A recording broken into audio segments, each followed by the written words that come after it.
afternoon. You're live on NBS television. Your colleagues from opposition absent today.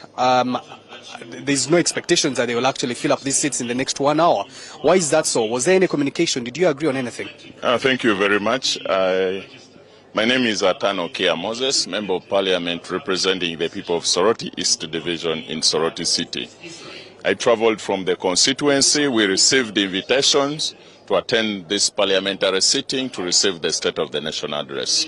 And there is no position that has been agreed as by the opposition. What I have seen in the opposition group is that it's a normal sitting of parliament. It's a discretion of anybody to attend or not to attend. It's my decision and the people I represent that I am here because I understand our four cardinal roles: representation, legislation, appropriation, and oversight. And I don't believe in staying away from business of parliament. I believe that we should have, as leaders, take a few lessons. The case in point was the coffee bill, when people chose to walk away, and one of the leaders who remained, the former MP Budadiri West, Honorable Nandala Mafabi, helped to commendably push important sections within the law of the Coffee Act. Okay, so for you, it does not make sense for the opposition to boycott the State of the Nation address? My belief is that I have no reason from the people of Soroti East Division to boycott this parliamentary sitting. Is there any information from your party whip, the Honorable Anna Adeke?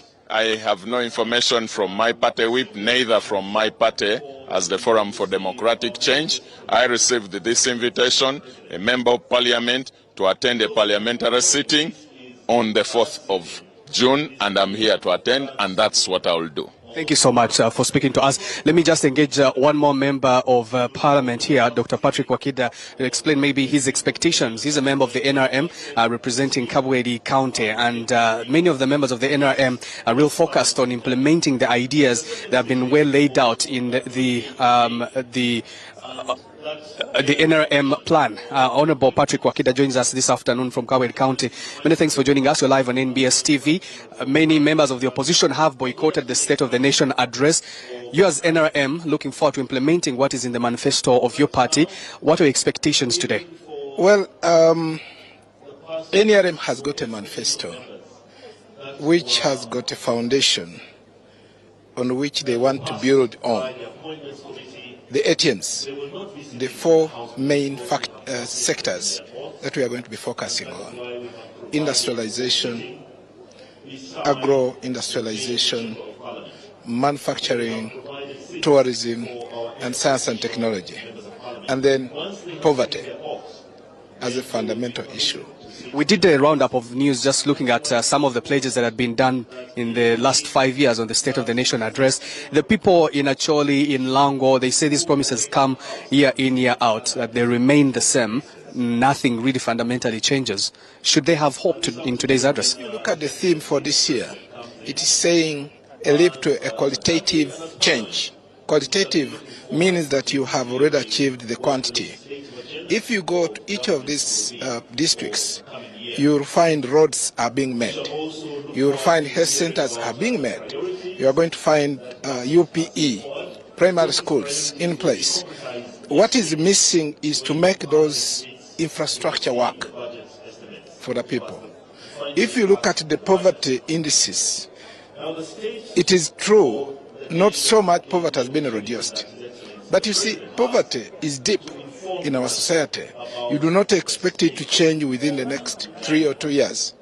If you look at the strategy that the government has, the tenfold strategy, is for 2-3 years. Thank you. Thank you, Dr. Wakida. Looking forward to today's State of the Nation address. Well, the expectations are high, especially for the Ugandans. I think the most fundamental question they're asking is what is in for them. Back to you, Tracy, at the Political Command Center. Many thanks. Kanari Mugume will certainly be getting back to him later on. The president is expected to have the State of the Nation at exactly 2 p.m. and so we'll be getting back to Kololo later. But in the heart of the issues that the people of West Nile would like President Yoweri Museveni to address is the creation of a ministry specifically to handle the region's challenges. Made of 12 districts, 2 municipalities and 1 city, residents believe that the region is too large and the West Nile Ministry would help address its challenges in infrastructure, high rates of poverty and bargain for political officers. I'm now joined by Joseph Omogo, our bureau chief in West Nile, to extensively talk about the expectations. Joseph.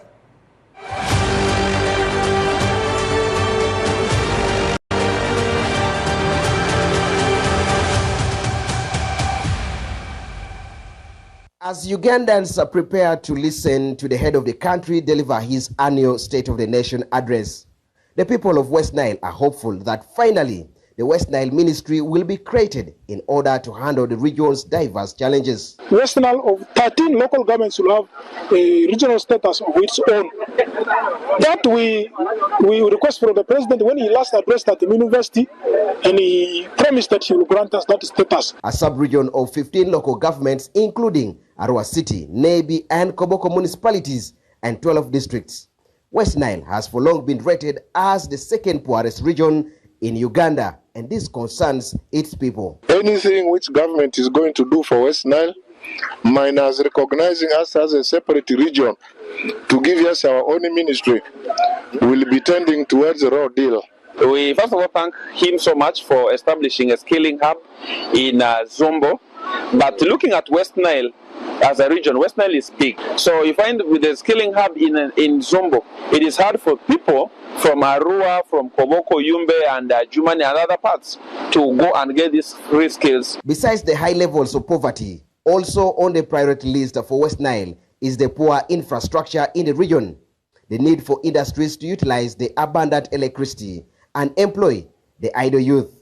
If you look at the road infrastructure, the issue of Pakwati Bridge is very key. Once that bridge collapses, I can tell you this region will be completely cut off. They also want the president to provide more programs for the women who are seen as the pivot of development in West Nile. By opening more avenues for women to get their own access to what? To money. There is belief in the region that the health sector is overwhelmed by the presence of migrants, refugees and asylum seekers from the neighboring countries of South Sudan and the Democratic Republic of Congo, and thus the need to have Arua Regional Referral Hospital elevated to a national referral hospital. To look at health, as Arua City now have the blood bank. However, the people also request the president to address why the whole West Nile only has one skilling hub in Zombo district and a demonstration farm in Giligili. His Excellency the President had requested Arua City to give him a land. We have given His Excellency land. The President has a farm in Giligili. This demonstration farm is for all West Nile. In terms of security, the safety of the business community across the 2 international borders is seen as paramount, and more deployment is needed in urban areas like Arua City.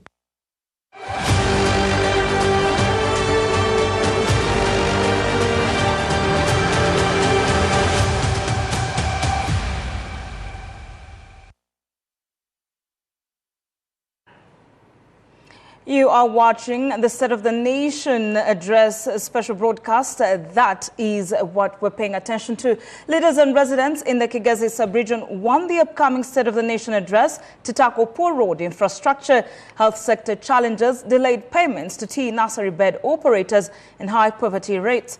They say poor tourism roads continue to affect business and visitor access, while delayed payments and poverty are undermining livelihoods across the region. To further tell us of the plight of the people of Kigezi, we're now joined by Lukia Nantaba. Lukia, very good afternoon. Thank you so much for joining us. Let's get into the details of the needs and wants of the people of Kigezi. Very good afternoon, Tracy. With just few minutes away to 2 p.m. where we shall be seeing His Excellency President Yoweri Kaguta Museveni addressing the nation as we kick off the financial year 2026-2027. One of the key highlights the Kigezi sub-region people would wish to hear or continue to remind the President is the issue of the tea nursery bed operators payment. This has been there for years, since 2023. We've seen tea nursery bed operators continue to raise complaints over their payments, which has taken a bit long, like around 4 years. And we saw that it was also raised in Ntungamo. It was as well raised when the president was here for his 2026 campaigns. But up to now, the nursery tea bed operators continue to raise alarm over their delayed payments. The other key issue is the issue of the health sector, whereby the Kigezi sub-region seems to be recording high number of cancer patients. So the leaders and residents are calling on the president to ensure that he talks about having regional hospitals, whereby even Kigezi is also asking for a regional hospital, because we only have one hospital which serves 6 districts that do undertake the Kigezi sub-region. The other key aspect that the people of Kigezi are awaiting to hear from the president is the issue of the iron ore factory, which was also pledged during the 2026 campaigns when the president was here in Rwanda district. But they await to hear from him what plans does he have for the Banyatigezi in as far as the iron ore mining is concerned, because Tracy and our viewer, Kigezi is well known to be one of the districts or one of the regions to have a lot of iron ore here, but due to lack of the factory here, we have always seen the iron ore being taken to Tororo for the final mining. But that has affected greatly, especially for the artisanal miners who said they no longer work because of that. So they are hoping that they would have that factory. But Tracy and our dear viewer, to take you through of one of the people that talked about the expectations, we have the chairman LC5 for Rwanda district, that is Stephen Kasiaba, as well as the Rwanda LC5 Ruchika district, that is Simon Rwamagenda, to take us through on what they expect from the president. Let's listen into what they have to say on the matter ahead of the State of the Nation address.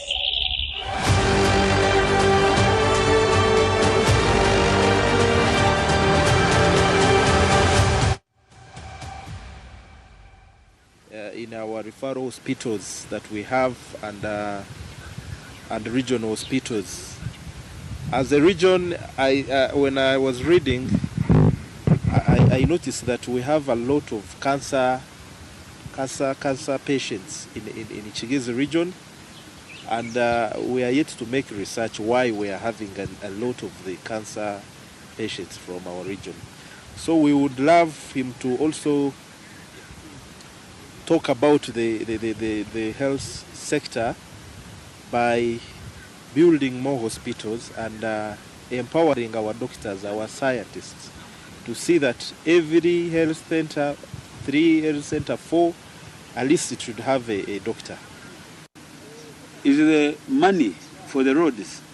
Now, the cost of making roads in Kigezi sub-region is much higher than the cost of making roads in other regions, given the terrain of this place. All of us are receiving 1 billion to maintain our roads. And you see what it means to make roads in this region compared to other regions where land is flat.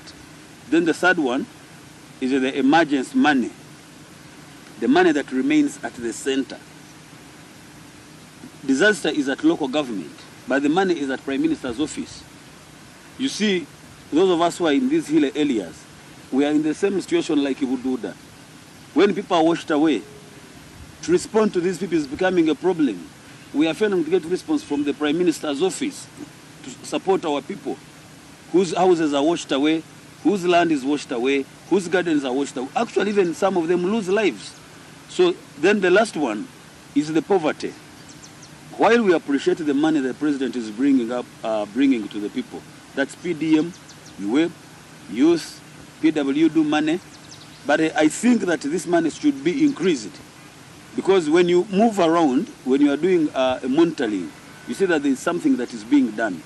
So I will expect the president to tell us whether he is going to increase this money that is going to the people per parish, 100 million to increase to 200 million, so that we can have a bigger population receiving the 1 million to eradicate poverty.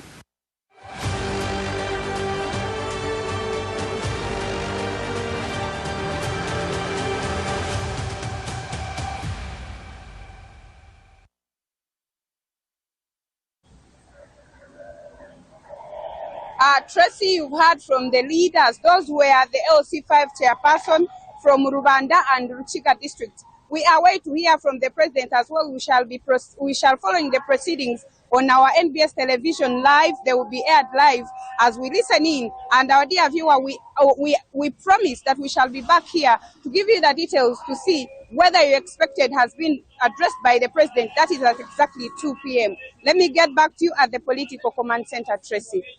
Many thanks, Rukia Nantaba, joining us from the Kigezi region right there. Now, as the president is set to push again for the full monetization of the economy, the key aspects that certainly Ugandans will be looking forward to, particularly addressing. First, it is the fact that they will be looking at what has worked, what has not worked from the president's previous commitments in the last year, but also contextualizing the conversations around the Chisanja No Sleep and Chisanja No Corruption. Certainly be looking forward to what the fight against corruption has so far yielded in terms of the ongoing probe into the former Speaker of Parliament's charges, or if they're going into charges, the developments there within, but also in terms of the grand picture, what exactly the fight against corruption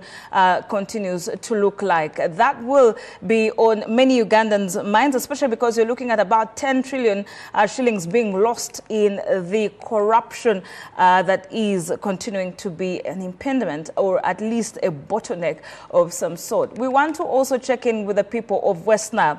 In the heart of the issues that the people of West Nile should or would like President Yoweri Museveni to address is definitely a creation of a ministry of that case. But before we get into that, I am now joined by Joseph Omagor, who joins me now from Arua. Joseph, many thanks for joining us. The president will be speaking to the nation in just a bit. There are certainly key aspects of that address the people of Arua will want to address. What could those be?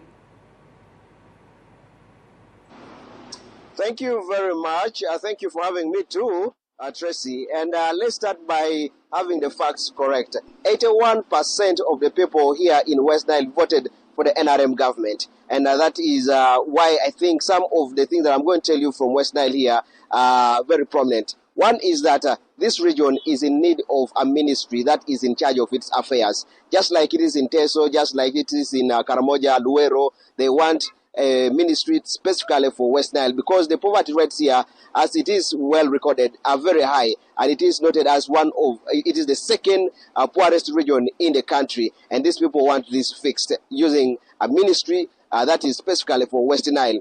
The issues are, one is restocking of the animals that were stolen during the insurgency here, and then also the compensation of ex-combatants in this region.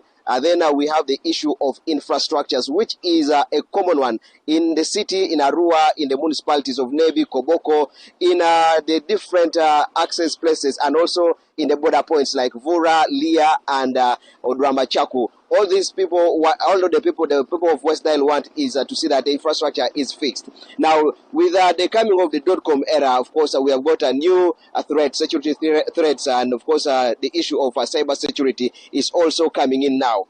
Recently, we've had a rise in the insecurity caused by people who are scamming and conning money from people of West Nile, and the police have said that they have noted a rise in this, and this is one of the sectors that they want to be fixed, so that the people are safe to conduct business from wherever they are online. Let me give you this video to have a look at and hear what the people of West Nile have to say, and the police as well.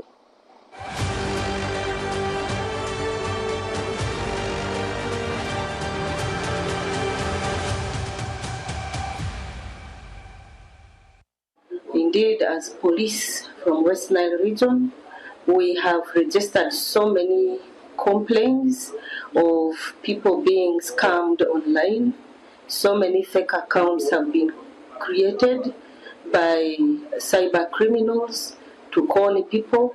Sometimes people's names and profiles have been picked to create some other accounts to con from various members of the population. I remember personally I was a victim of that as a spokesperson when I was organizing graduation ceremony. We created an account, and this account had my profile photo with the graduation gown and the uniform. This person picked this profile photo, created his own account, and started calling from people who were supposed to send some contributions for the graduation party. So a number of people were conned through that way. Some impersonators or some people whom we are yet to identify and know have opened social media handles, especially on TikTok, with the names Mungu Feni Official, impersonating as Mungu Feni, the director of Eurogold and CEO of Mungu Feni Foundation. And this person, the impersonator, is asking money, is frauding members of the public, asking them money for different reasons, or with others promising them jobs. And this impersonator is also asking others to, asking them from them money so that he can work on passports and get them jobs in other branches of Eurogold, which are outside Africa or outside Uganda. So I want to categorically state it clear that Mungu Feni, as a person or as the gospel artist, does not ask for. You just heard a message from the police spokesperson here in West Nile. That is Fande Josephine Angusia and Derek Passy from the Mungu Feni Foundation. And of course, these have been victims of scamming online, and which is a new threat for the people of West Nile, and they want this also to be fixed. And the police, I think, will be having more trainings to see that they can counter the online insecurity. But all in all, the people here are expectant of the president to address the issue of the West Nile ministry. Back to you at the Political Command Center. Many thanks, there you have it, Joseph Omagor. Many thanks for joining us this afternoon. Now, it is the State of the Nation address, and that will be happening at Kololo. It will later be designated as a parliament ready to have that particular seating happen and the address kickoff. But some of the indications coming in is that of the opposition that seemingly looks like it has decided to sit this one out. But for more on that story, we are still joined by Kanari Mugume on this latest. Kanari, do we have an indication of perhaps why they will not be making an appearance?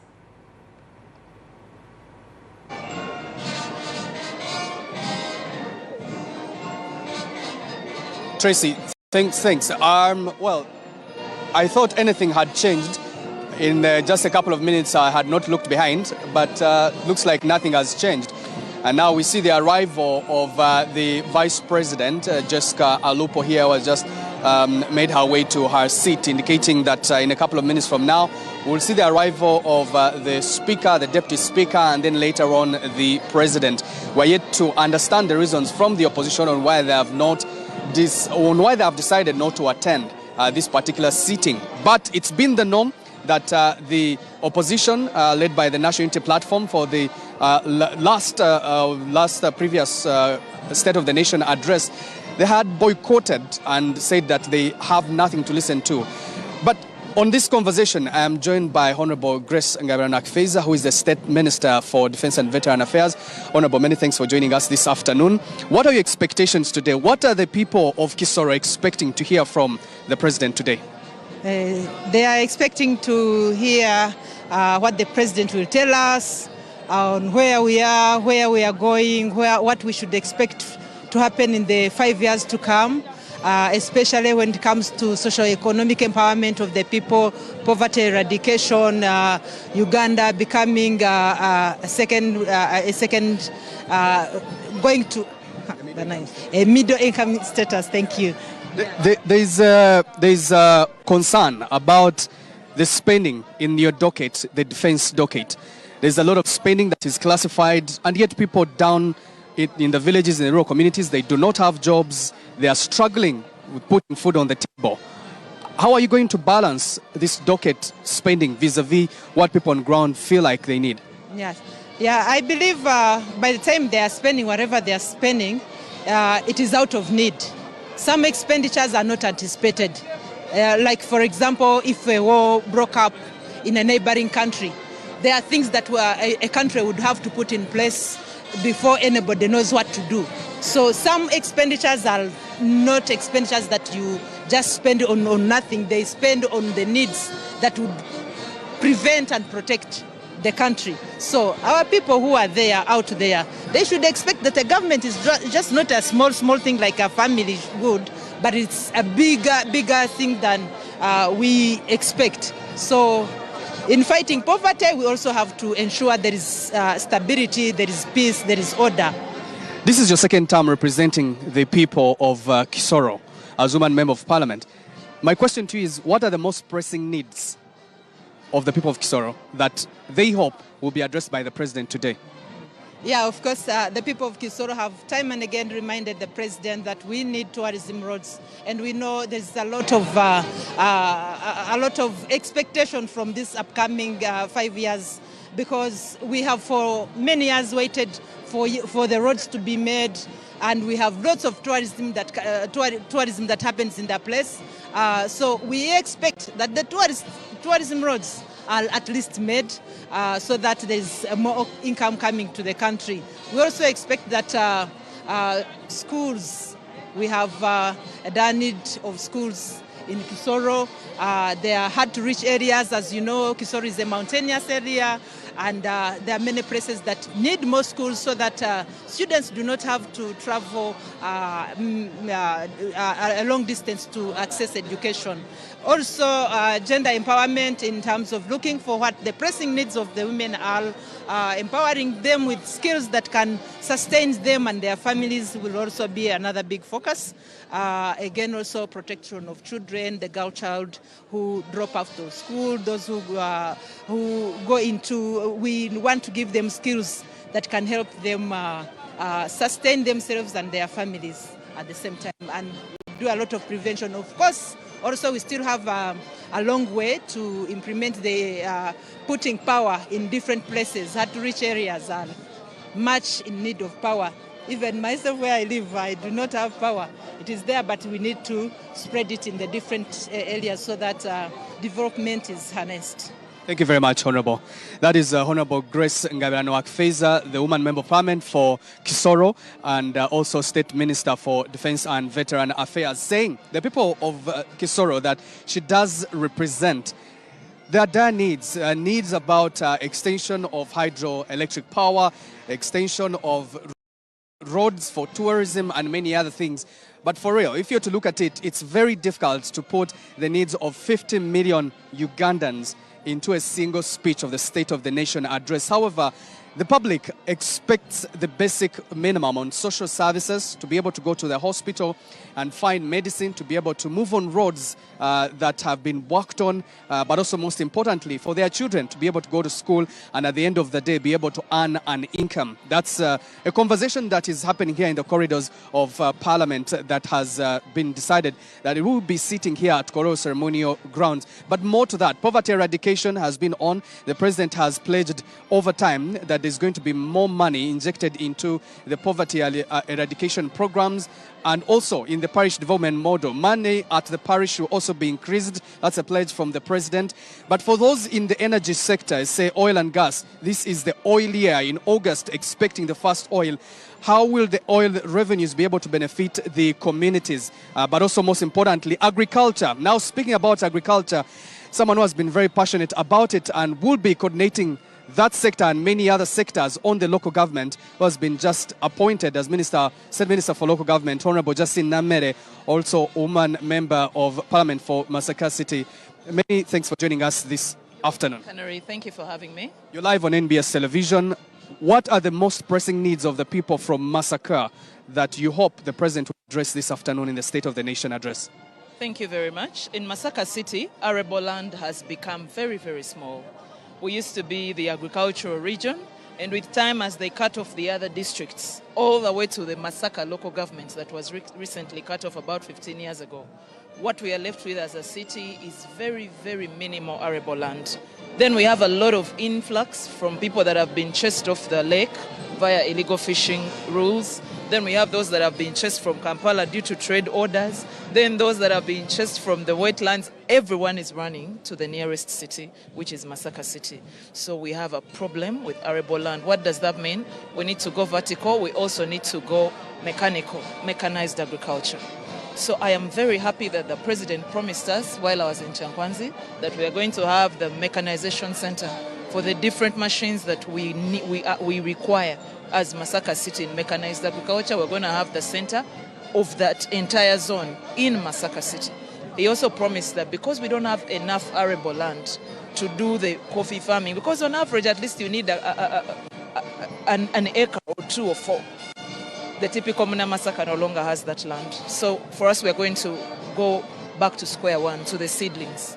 The seedlings that are going to be given out in the entire Uganda are going to be done in Masaka City. But most importantly, we need factories. We need value addition. If there is an area in Uganda that is anemic, that is ailing, that badly needs factories, an agricultural city, no single factory. We don't have a single value addition factory in an agricultural city. So by all means, of course the quick fix would be the seedlings, but the long term, the sustainable development would be industrialization, would be factories. I can't wait to hear his State of the Nation address. I know that I expect something to do with that area.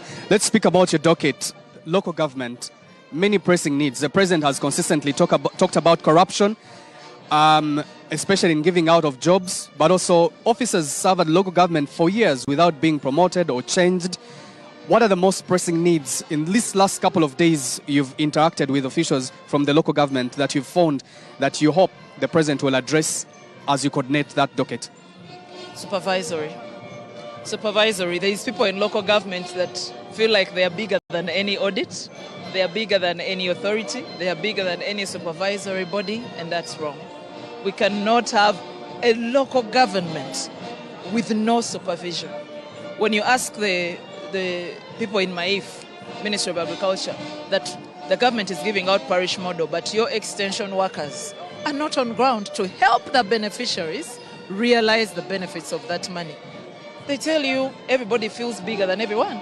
You reprimand someone, they make a call to another office, and they're still back to the job. So there's a lot of interference from other government institutions into local governance, and that has got to stop. We have to make one decision, one of the two. Either we continue the way we are doing things and fail, or we get up and say, we are going to do the right thing. Let the system work. If you're an extension worker, a production worker, VHT, DHO, be in the district, be in the division, be in the city, city clerks, market masters, sit where you're supposed to sit, go to the field, do your work. They sit there and when they move out for lunch and never come back. Why is there no such a system where they work under key performance indicators? If certain work is not achieved at the end of a quarter, then they either do not get paid or their salary gets cut or they are transferred elsewhere or demoted, because that has become a very systematic problem. I agree with you, and I'm very glad that I had my senior minister, Honorable Balam, talking about going digital. Some of these things we're not going to negotiate. We're going to fight in cabinet, we're going to fight in parliament to make sure local government attendance of work is digitized. Plus, we want to empower whistleblowers. We have a lot of, for example, just in the past week after my appointment, I have a lot of reliable information from whistleblowers. We want to find a system of empowering whistleblowers. There's no country that has gotten to a step that they've been fighting for a while, that has gotten to a bit of target without whistleblowers, without dependable whistleblowers. So in some way we have to protect the whistleblowers, and I encourage all of you whistleblowers, keep that information coming. Opposition in local government, please don't frustrate us because of cheap popularity. Work with us so that we are able to deliver. How is opposition frustrating government officials, I'm curious, because you have the mandate, but you also have the authority as appointees from the president. Let me give you an example. I have been seeing one of the opposition, the long-serving opposition members of parliament.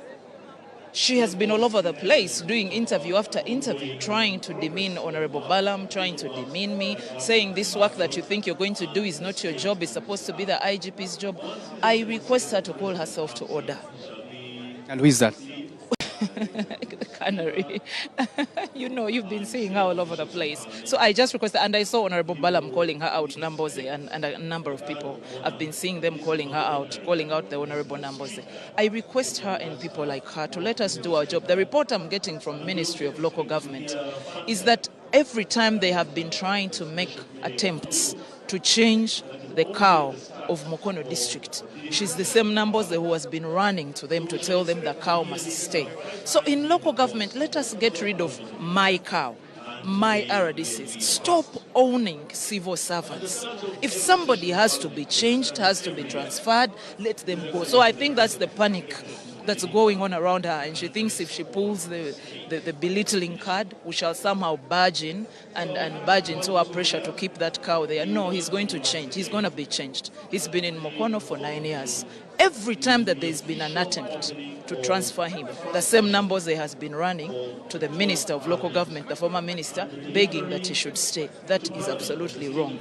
Even in Masaka, where I come from, I don't want to influence any transfer of any cow. Let the ministry transfer someone that they believe is good for Masaka to Masaka, that they believe is good for Gulu to Gulu, that they believe is good for Mukono, for Daka, for Karamajong, to all these given locations, so that we are all under the system, all under the law, and we deliver work. But there is a lot of undue influence from other ministries, heads of different government institutions. Please don't make phone calls to local government to meddle into our supervisory role.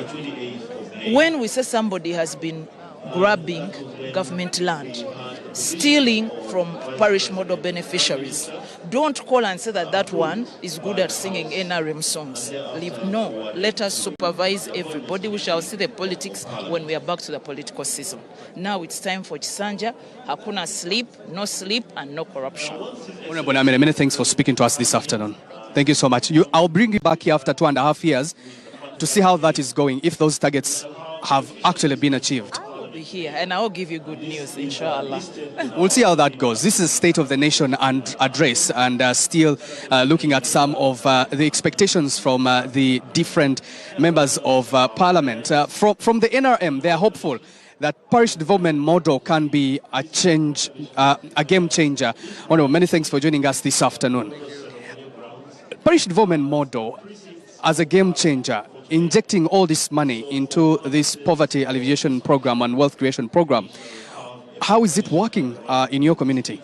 Thank you very much.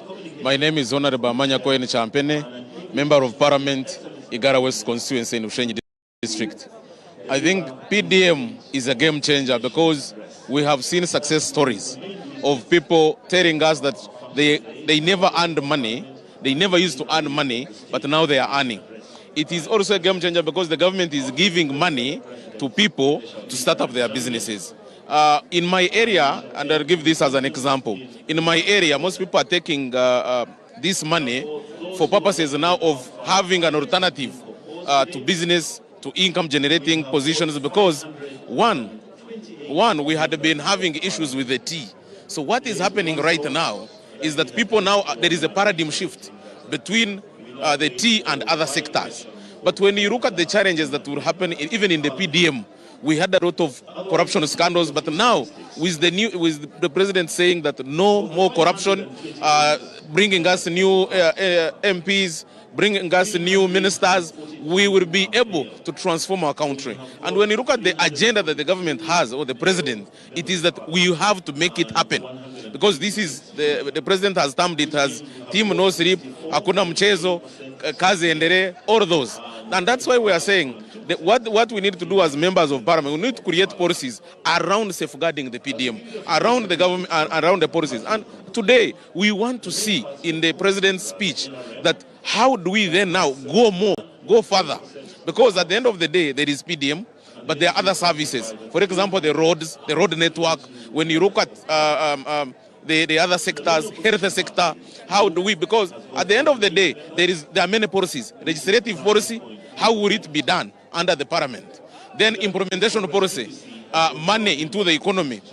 When you look at freedom, because there is a road, media, they need freedom. I mean, human rights perspective, and the judiciary. How do we integrate? Yes, because at the end of the day, for all of us and this government to work, we need each other. We need to work as one, bring into the economy, work for it, safeguard. And at the end of the day, we want to fight against this corruption thing. Thank you, Honorable Champene from Igala West. Well, we'll wait to see how the President does address the parish development model. And now joining me is retired General Jim Muhwezi, who has been appointed as Minister of Security. General, many thanks for joining us this afternoon. You're live on NBS Television. Yes, Canary, how are you? Fine, thanks. What are your expectations on matters security? After serving the last term and bouncing back as Minister of Security, are there concerns you hope the President will address in this State of the Nation address? Not about this statement, I don't know. Definitely we'll talk about security, which is okay. So I know we are going to consolidate on most of the things we have been doing and also completing some other tasks we hadn't finished in the last term. For example, national security policy, on cyber security, there are quite many.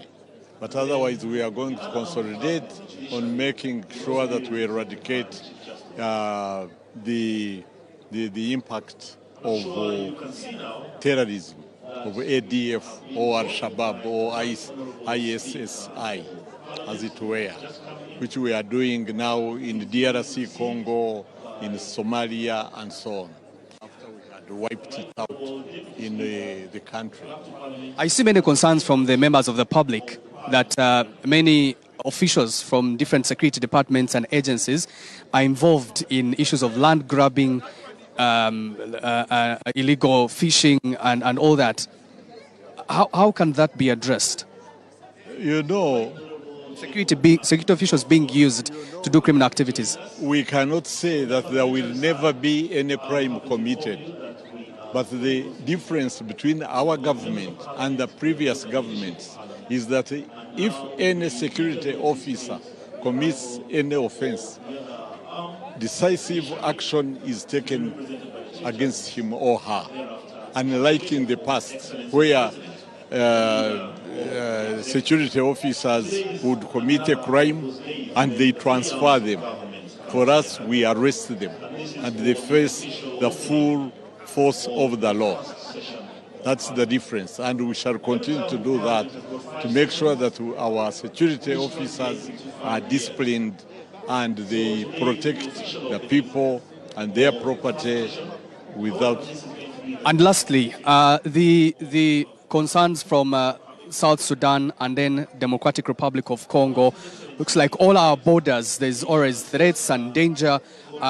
What is the plan now for the next 5 years? What is the plan from security? Of course, as you know, to get regional security, you need the neighboring countries all to be able to provide security within their own borders. And Uganda has not shied away. Even where there are gaps, we have come in to fill those gaps. That's why we are in Somalia, that's why we are in DRC Congo, that's why we go to South Sudan to make sure that there is stability within those countries so that we can work together to provide the regional security. Thank you very much, General, for speaking to us this afternoon. Says the concern still remains on fixing security in the neighboring countries of Uganda. Talk about Democratic Republic of Congo, South Sudan. There is Sudan itself. Well, we'll wait to see what the president mentions about security. Most of the times, he's been very, very pragmatic on strengthening national security, especially combating terrorism in the country. What will be the plan for the next 5 years? This will be the first State of the Nation address of President Yoweri Museveni in this new term of the 5 years as Parliament does sit here at Kololo. But it's not just security where concerns are. I can see right now there's been arrival of the Vice President and the Prime Minister with her deputies are all here, and most of the ministers also designate also here who will be also, of course, still waiting, swearing in. I can also see the former Finance Minister, Matia Kasaija, also present here. Well, that's quite an interesting one. I've also seen other members who are present. However, the opposition seats remain empty, most of them, apart from a few members who have turned up. Here, casual conversations going on as they wait for the arrival of the Speaker. In about 13 minutes from now, the Speaker and the Speaker and the Deputy actually have already arrived. They do await the arrival of President Yoweri Museveni, who will be arriving at about 2 p.m. That's 12 minutes from now. But we'll continue to have conversations with different members of Parliament to pick their expectations. Many of them, of course, especially from the NRM and those independents that are NRM leaning, are focused on implementing what the NRM manifesto actually is saying or has been well laid out. During the campaigns, what has been said, and you can see that that is what is going to be taking place. So we wait to see what happens, what the NRM manifesto achievements will be for the last 5 years, and also what the plan is. I'm now joined by also newly appointed Minister, Honorable Lydia Wanyoto, who joins us this afternoon. Many thanks for joining us this afternoon. You're live on NBS. What are your expectations, or maybe I should say, what are the expectations of the people of Mbale on this State of the Nation address? I'm Lydia Wanyoto Mutende, Woman Member of Parliament for Mbale City. We are here to listen to the nation address from the President. That is a precursor to the next week's reading of the national budget. The expectation is that the President is going to give us the strategic directives that are not only going to see us start a new term of office, but take us from the next financial year, 2026-2027 financial year, as aligned within the strategic plan, but also in the manifesto of the NRM. There are programs and projects that are ongoing. For example, the strategic priorities of the road infrastructure, which are priorities to development, but also the socio-economic transformation on the pillars that talk about fighting poverty and also ensuring that we deal with matters of unemployment. Uganda is no longer a country of insecurity and conflict as we know it, but we have threats. Youth unemployment is a threat. We have many skilled youth who don't have where to wake up in the morning to put their energy and skills. That's the work of government. We must hear about that this morning. For the people in Mbale who will be watching this address, do you feel like they'll feel like they have been included in this speech, that there's something in for them, for any local person in Mbale City? Do you think after watching this speech, they'll feel like there's something in for them? Yes, for Mbale City, we are going to continue looking at the USMID projects, maybe like phase 3.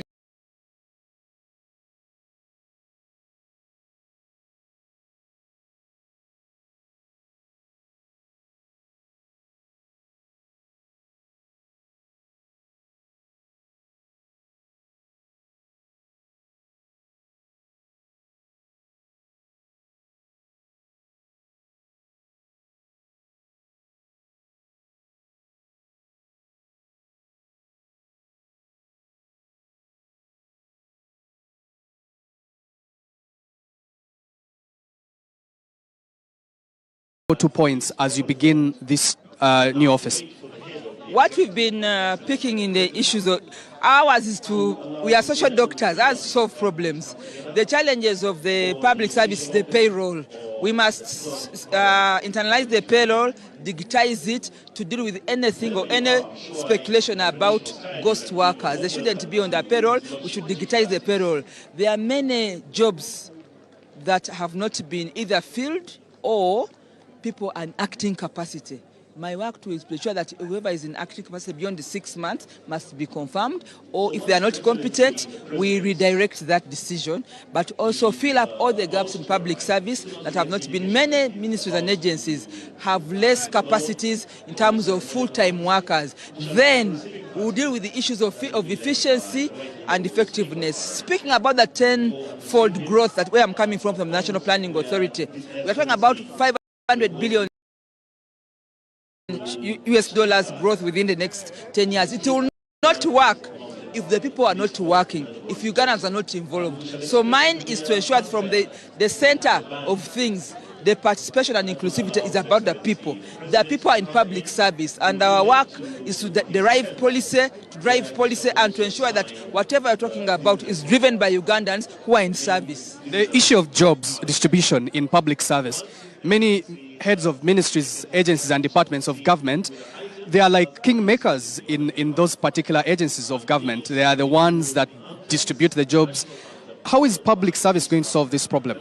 We've had, it's an issue of supervision, but also hitting the targets. So we are going to ensure that whoever deserves a job will get it, and that there will be supervision, but also we shall have targets and contracts deliverables. You are not going to be given a job and you leave your jacket there and go to do other things. You must work, but we are also going to prove the pay and the conditions of service. That's why we have been deployed there. And lastly, many people watching you right now hoping that public service will eventually have a turnaround because they have many hopes in you. Are there things for the first 100 days you hope to improve in the public service? We are going to be more transparent. We shall roll out for the public to see about the payroll. If you are going, we shall ensure that nobody buys a job. So the issues of buying jobs have come to an end. If you deserve a job, all we need are your papers, and we shall be able to put most of these things out there on air. I'm a media person, so we'll be able to roll out everything in a transparent manner and for the public to see. If there are interviews and you have won, you'll be seen. If you've lost, you've seen. We shall not go to hide jobs. We are not going to sell jobs. That has to stop. And all the public service commissions have to know that we have to do things that right. Wrong is wrong and right is right. The Ugandans that deserve will have their jobs, but they will have to work. Because they are going to set out targets, we are going to set out terms of reference and deliverables. So if you have given a job, you must work. Appraisals will work and they will be effective. That's what I can promise Ugandans. Thank you very much, Honorable Lydia Wanyoto, State Minister Designate for Public Service and also Member of Parliament for Mbale City there, promising that public service this time round will be transparent, there will be no paid for jobs, and the jobs will be really published out there. But that's what the NRM government has been promising for quite some time. Is there any difference this time round? That's also something to look out for. Honorable Eden, many thanks for joining us this afternoon. Yes, thank you, Canary. What are your expectations from this State of the Nation address? From Boekora South constituency. As you are aware, today the President ushers in the new cycle of Parliament by addressing the State of the Nation address. We expect much from the economy to the priorities of government, top priorities of government in this cycle of government. And we also expect the President actually to touch those other priority areas as he deems fit in regarding to security, in regarding to agriculture, government programs like PDM, MUG, and so on. So that is what we basically expect today from his State of the Nation address. The State of the Nation address years before today was such a big deal. You'll find people together in a community watching on one television. Now people go about their business because it's not such a big deal. What do you think has changed? It is actually a big deal, but as you know, our society and social media has also taken up. You'll find people in their gardens, you'll find people in their homes watching the State of the Nation address. And as you are aware, today we are few in number because of the Ebola outbreak, but it is still a big deal because this is one day whereby the Constitution mandates the President to usher in the new cycle of Parliament, but also give the status of government, especially on key priority areas like the economy, key priority areas like the security of the country, and key priority areas like any other government programs that are prioritized to be touched in this coming term of office. What is key for, or very pressing and urgent for the people of Buwekula?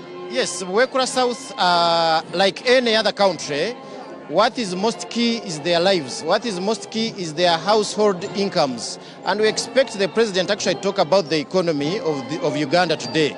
As you are aware, Uganda has been growing at about 6% per annum. Uganda's GDP now expected to go beyond $60 million. So we expect the president to address even the priority programs of government that will uplift the income levels of our households in Buwekula South and the whole country at large. Thank you so much. Thank you very much, Honorable Didan Mobanzi, right there, representing the people of Buwekula South. The conversations here are that they hope the president will touch on all these areas. But what will be in his speeches? His speeches, many people, while asked days before this State of the Nation address, there was word that the president should not start by giving his story going back to 1986 and where this government came from, that he should indeed start by stating what is key and what are the key areas and how are these issues in these key priority areas going to be addressed, and what is going to be the change maker here for the next 5 years, or it is the same old song? Joining us now here is Honorable Dickson Kateshumbwa, representing the people of Shema. Many thanks, Honorable Kateshumbwa, for joining us this afternoon. You're live on NBS TV. When people in Shema watch this State of the Nation address, what do you hope they will get out of it? First of all, this is an opportunity for the people to listen and get accountability from the president, because it's going to give a summary of what has been achieved and the focus for the next year. Interestingly, this is going to be the first State of the Nation address after the new term. So I believe that our people are very expectant, and we can easily predict that the president is going to emphasize the message he has been talking about, the issue of wealth creation, of us, the leaders, working with government to mobilize our people to get involved in production, in wealth creation, so that they are out of poverty. I also know that the president will emphasize issues of accountability because we need to see government being more efficient, more accountable, and then stopping the wasteful expenditure and corruption. You talk about wealth creation. Every time these days when the president is giving address to the nation, he plays these videos of examples from different people who have used the PDM money really well. Is it the same on ground in Shema? Do you have these examples? Yes, right now I have just received a report from my town clerk, and I'm going through to see the beneficiaries of all the wealth funds that have gone to Shema. GROW, YRP, WEP, Emyoga, and my major activity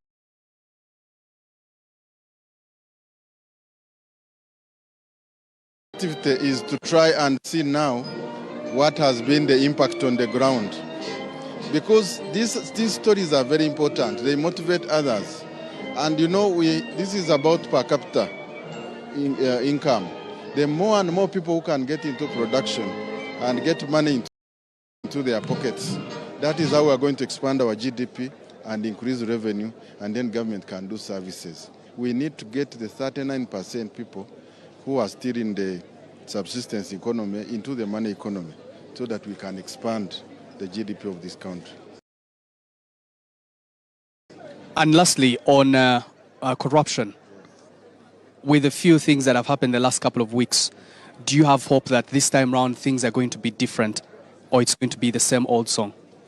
I think, first of all, there is increasing public scrutiny about every institution now. And the Auditor General's reports, year in, year out, has been talking about some of these issues, both at the central, in the ministries, in the MDAs, and the local governments. So we want to see the new government, the new cabinet ministers, take on this message. Let us see how we can stop this wasteful expenditure. And of course, Parliament must turn the page We need to make sure that our accountability committees are very, very clear, and we intensify monitoring, we intensify oversight, so that these issues come out. And when they come out, we are able to save resources to be able to provide the people of Uganda the much needed services. Thank you very much, Honorable Dickson Skateshumbwa, representing the people of Shema municipality right there. And as the government does take shape, it's exactly 1 minute past 2 p.m. We do hope the president to be arriving anytime soon, because all officials are supposed to be part of this address are all here, including the speaker, the deputy speaker, the chief justice, the vice president, the prime minister, and all designated ministers for cabinet and ministers. I can now see the speaker and his deputy, the Honorable Jacob Oboth and Honorable Thomas Tayebwa, in company with the chief justice, Dr. Flavian Zeja, are now taking the seat right there to declare Kololo venue of today's sitting in Parliament today. And we now understand that the president is just around the corner and the sitting will be going on just briefly. Of course, there is many expectations. Many are looking forward to what is in for them as members of the public, as citizens, poverty alleviation, the oil and gas gains. We're talking about many things that have created expectations. But also, security is still such a big question. And then, of course, corruption. What will that look like? The address, to be able to put the interests of 50 million people in just one address is quite a job. But I can see the speaker, Jacob Oboth, has gone right there to take position to receive the president, who will be giving the State of the Nation address. And I can see the motorcade of the president has now just coming inside the Kololo ceremonial grounds. Looking forward to what that address will look like. It is the only item on the agenda today. And according to the rules of procedure, the president will be listening to in silence. However, at a later date, the opposition who are not present today will be given an opportunity as per their mandate to go on and respond to the State of the Nation address by the president. Well, many are asking, how will they respond to the State of the Nation address that they are not part of? Maybe they'll be watching on NBS television to know what the president will have addressed and not addressed and be able to do that. Looking forward, but as you can see, there are a few members of the opposition, actually just, you can count them on the fingers, about 8 of them who have come here to be part of this. No one from the National Unity Platform. I'm here to see anyone from the National Unity Platform who is part of this. I saw some members of parliament earlier on social media from the National Unity Platform making it clear that their party has decided not to attend. However, from the members of the opposition from the other parties like FDC I spoke to, like Honorable Moses Atan, he says that there was no position or communication from the leader of opposition. There was no communication from their party whip, Honorable Anna Adeke, and therefore there is no position here on why the opposition has not attended. But let me speak to one of them. Honorable, many thanks for joining us this afternoon. One is wondering, why are the opposition seats empty? Just a couple of you who have decided to attend. Why is that? This is the 6th time I'm standing SONA, and they have made it a habit. It's actually a precedence. Every time there is SONA taking place, opposition does not turn up. However, the Constitution under Article 101 says the President shall always deliver a message, a keynote message to Parliament and the state. If they so respect the Supreme Constitution, they should come here. But then, after this, we'll have a debate in Parliament of Uganda about the State of the Nation address.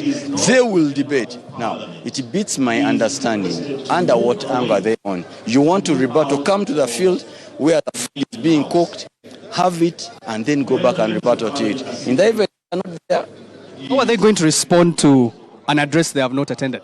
They always do so, and the allegation is that we had and we read. But you have an opportunity.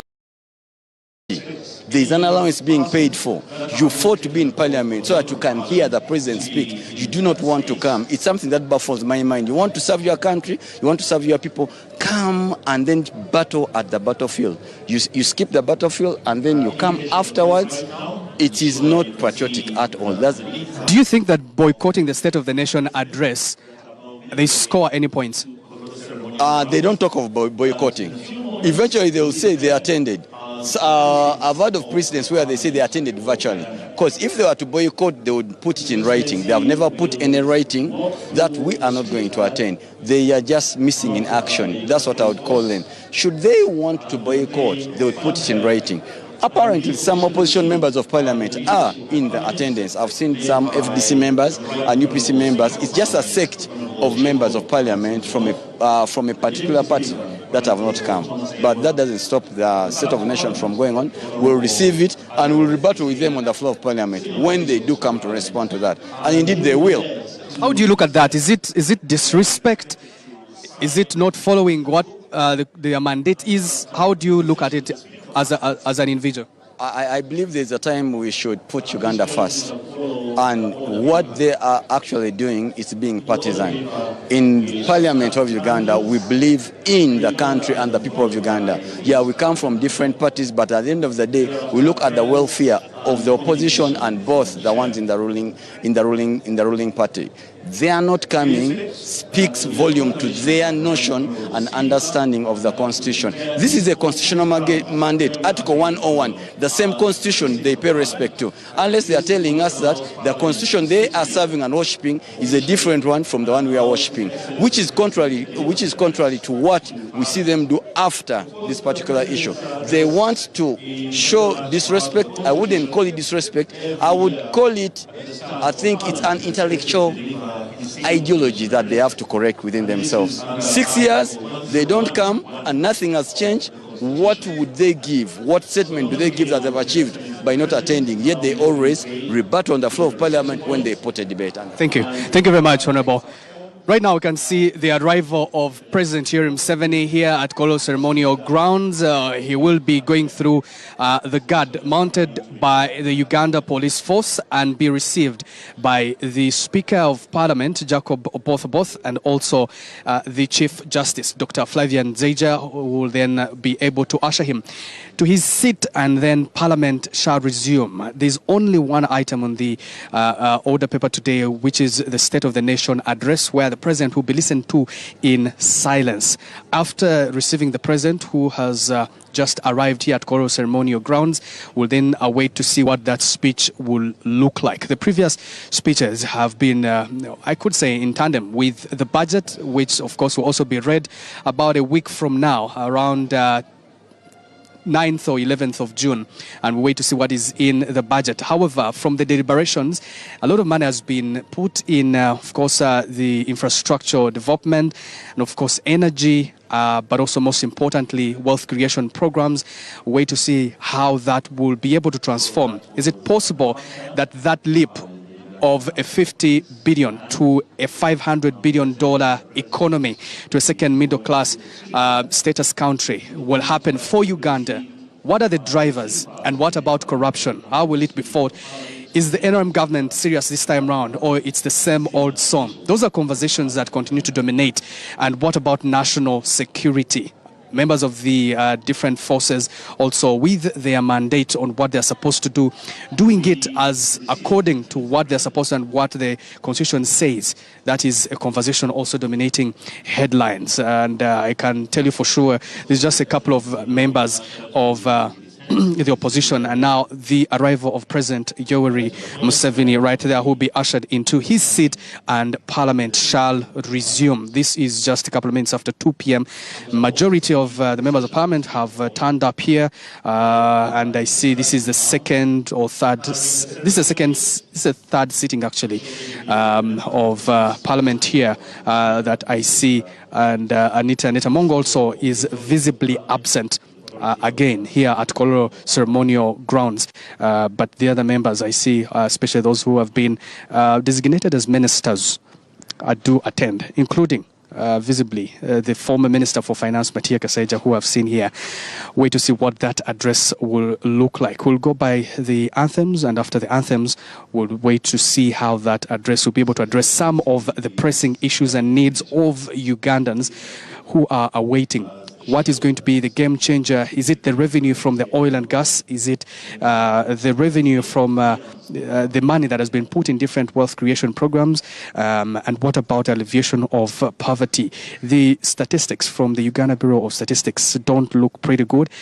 When you look at the poverty levels, especially from the different regions in northern Uganda, in Busoga, and many other regions. So then what will be then the game changer here to be able to get people out of poverty? 40 years counting of the NRM government under President Yoweri Museveni.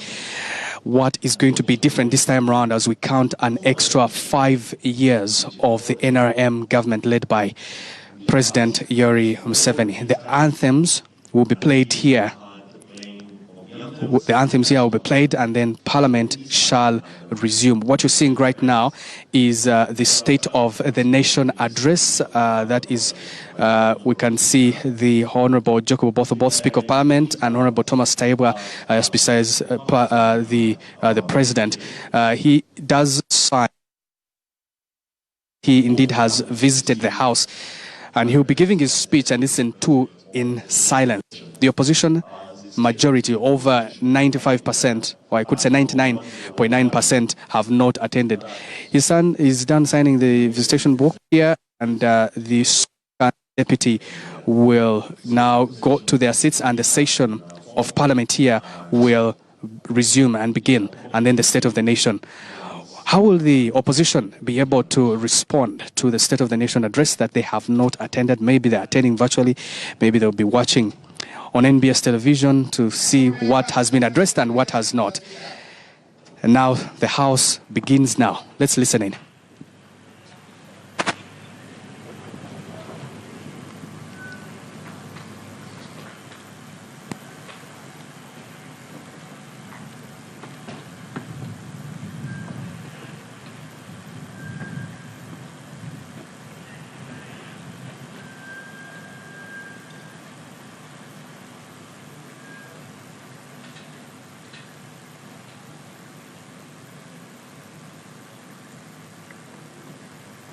The anthems.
Almighty God, who in your infinity wisdom and providential goodness have appointed the offices of leaders and parliaments for the welfare of society and just government of humanity, we beseech you to look upon with your abundant favor these your servants, whom you've been prescalled to the performance of such important trusts in this land.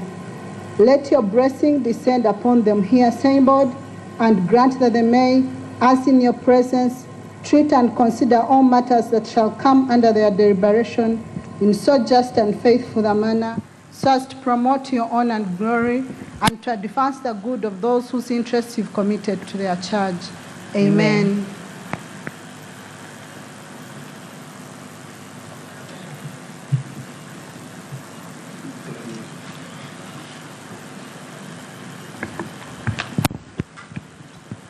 Proclamation by the Right Honourable Speaker of Parliament. Whereas under Article 101, Clause 1 of the Constitution of the Republic of Uganda, His Excellency the President of the Republic of Uganda is mandated at the beginning of each session of Parliament to deliver to Parliament an address on the state of the nation, aware that His Excellency the President of the Republic of Uganda has, in accordance with Article 1011, indicated to the Speaker of Parliament his intention to address Parliament on the state of the nation on Thursday, 4th June 2026.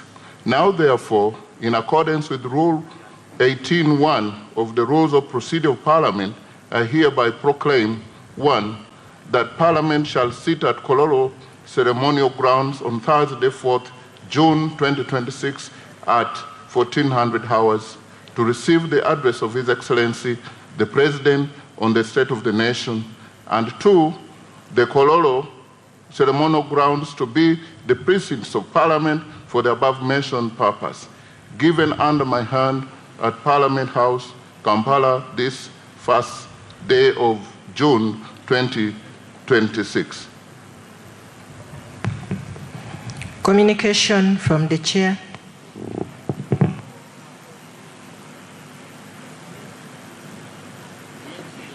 Your Excellency, the President of the Republic of Uganda, General Yoweri Kaguta Museveni, Her Excellency, the Vice President, Major Retired Alupo Jessica Ipal, His Lordship, the Honorable Chief Justice, Dr. Flavian Seja, the Right Honorable Deputy Speaker of Parliament, Thomas Tayebwa, the Right Honorable Prime Minister and Leader of Government Business in Parliament, Robin Nabanja, the Right Honorable Leader of the Opposition in Parliament, Joel Senyonyi, Cabinet Ministers and Ministers of State, Honorable Members of Parliament of Uganda, ladies and gentlemen, I welcome you all to this official state opening of the first session of the 12th Parliament of Uganda, during which we will receive the President's address on the state of the nation.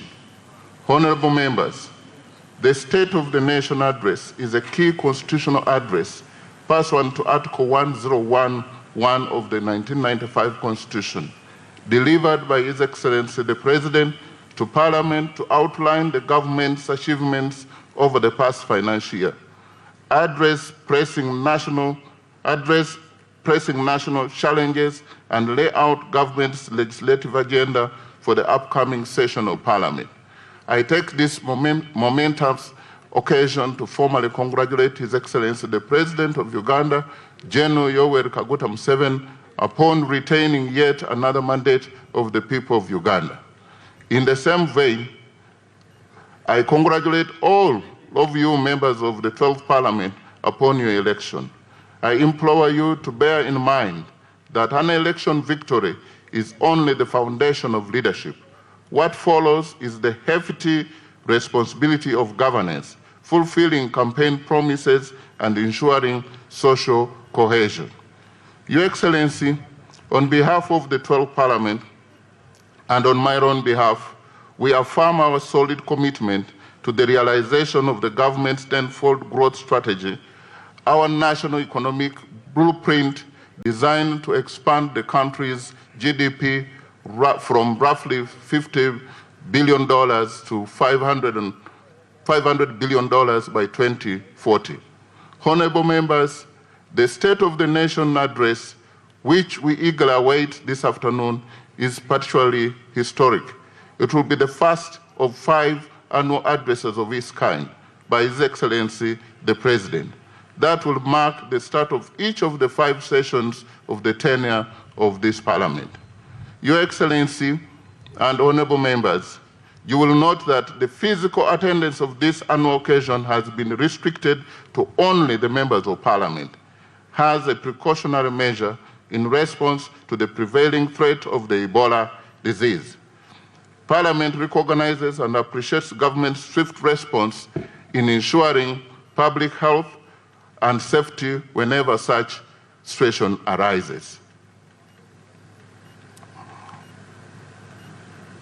And I want to thank you for your kind attention.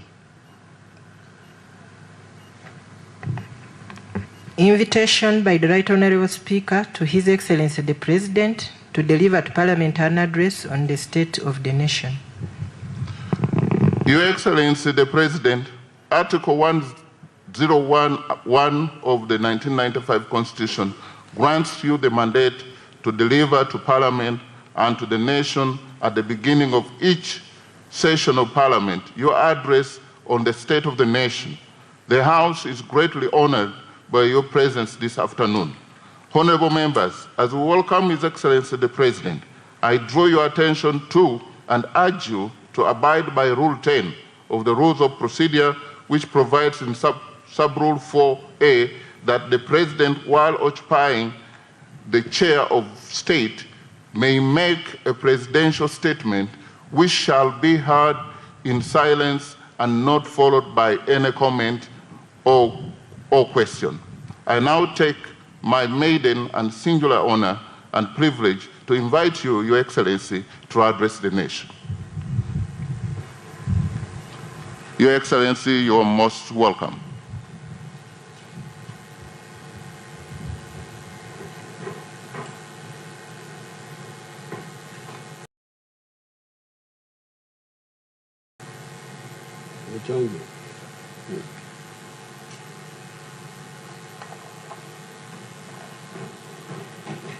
Excellency the Vice President of Uganda,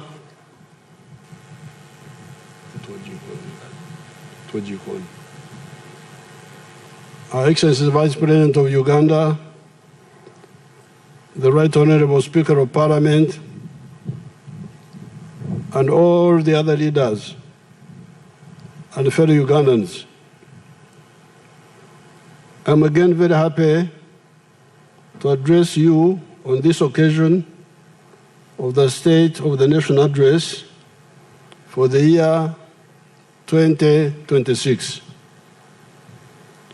First of all, I thank and congratulate all the Ugandans for having participated in the series of elections ever since the 15th of January 2026. And for massively supporting the NRM. Thank you so much, Ugandans.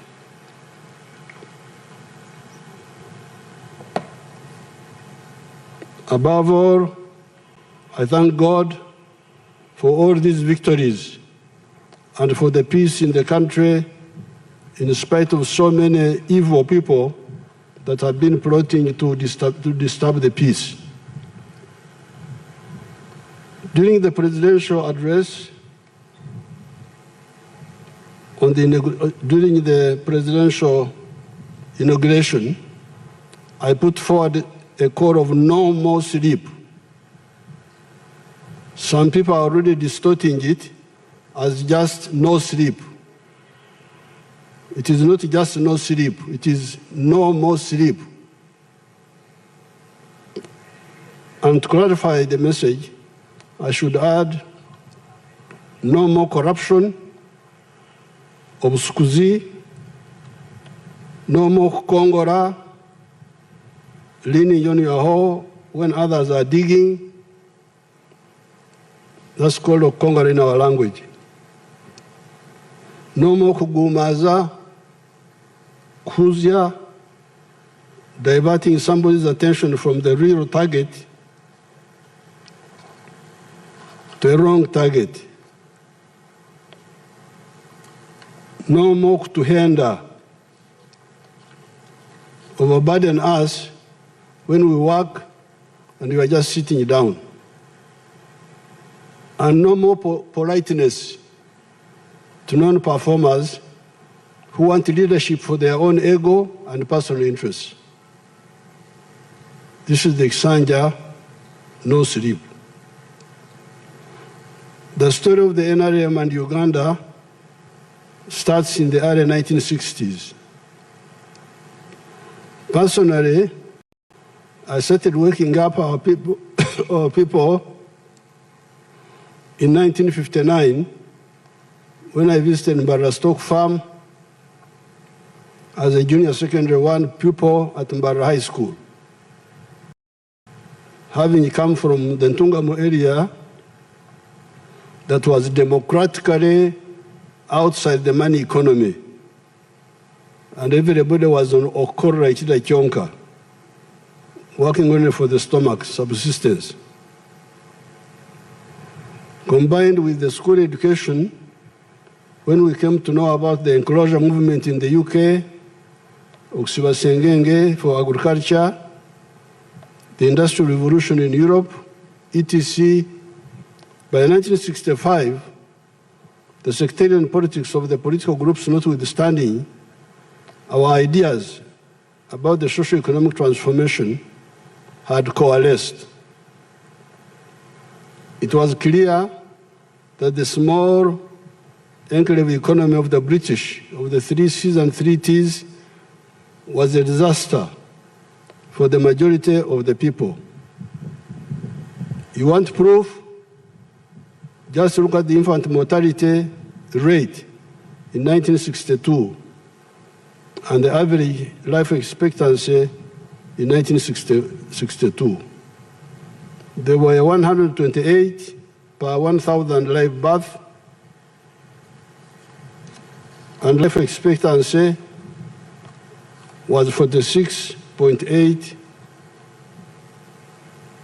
for everybody on the average. We soon grasped the importance of having vertically integrated and horizontally integrated national economies. In the 20 years of chaos between 1966 and 1986, our views were eventually crystallized into the 10 points program of Kanyara.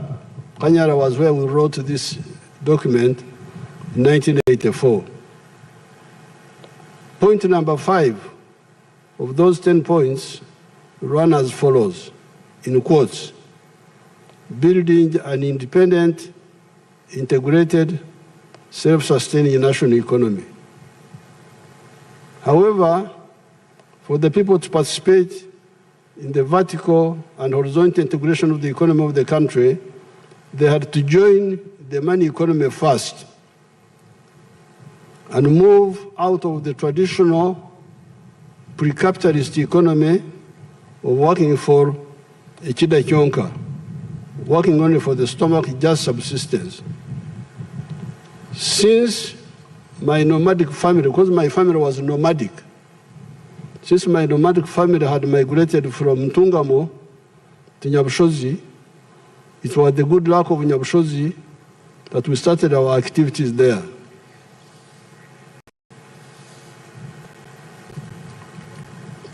These activities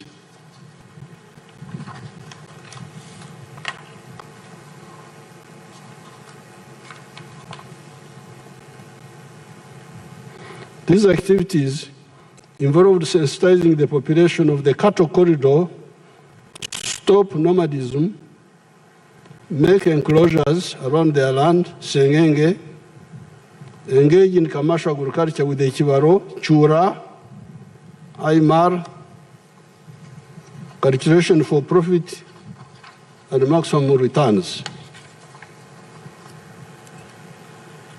You can see in the videos, let them show us of the families we started with, if they are there on the videos, their testimony. Amazina gange estamagaga witu nahan waheta gwengwe nshwerenji hampa tkeje homwa gwankaga netano hampa erien skonka bakandi bagete mpango keriye mpango nese eteine bhinje teine keriye mburare ry'ikishaka twatahoma kutwabe turi umuntu risa turinko twatarinka bakara mujya mbwe president ayijomu ari umusenya ya mukaga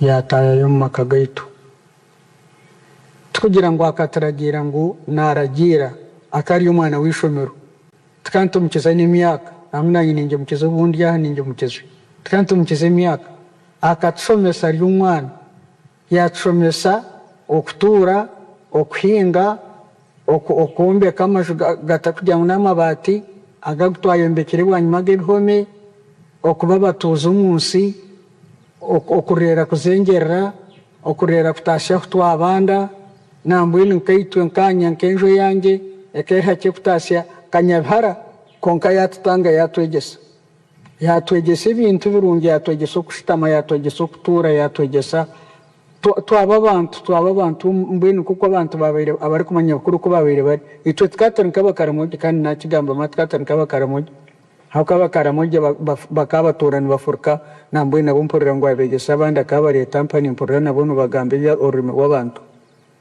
nuwe atikiza no kuturkushoku no kutuyimkondo no ataine kakwate nango no kuba umuntu nakwentukantumkize imyaka itwe tukantumkije imyaka hari hata nangu ni mukira n'ubundi yampa hati kuyahiriza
were students having finished A-level, and we told them to stop.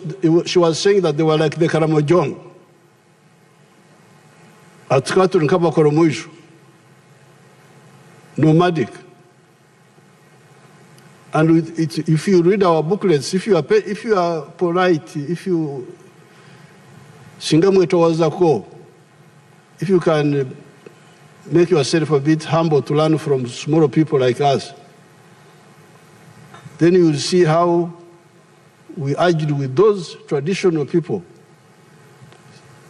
to stop from nomadism, stop nomadism, and have settled agriculture,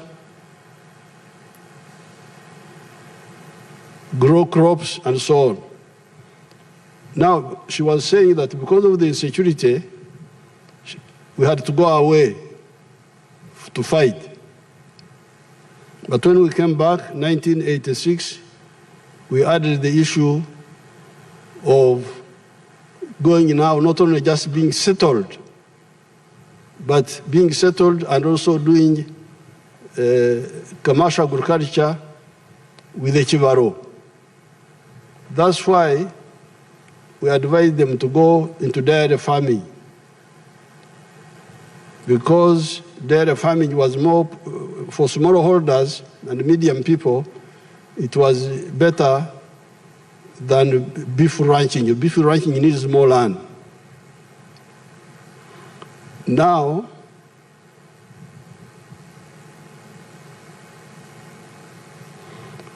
That model, which started in the Nyabushozi area, has spread to the whole cattle corridor south of the Nile. There's a man called Matongo in the Ngoma area. Let's see what he says.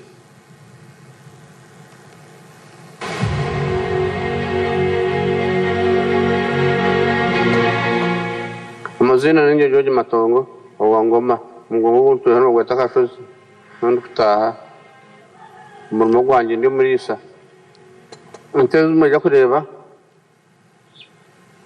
nuko itandikira tatakanda ngento bakubya talobo hagwachadana meirisa zakanya nagura amataka nyuse nazo zakorera ibintu kwenda zashubitiza abana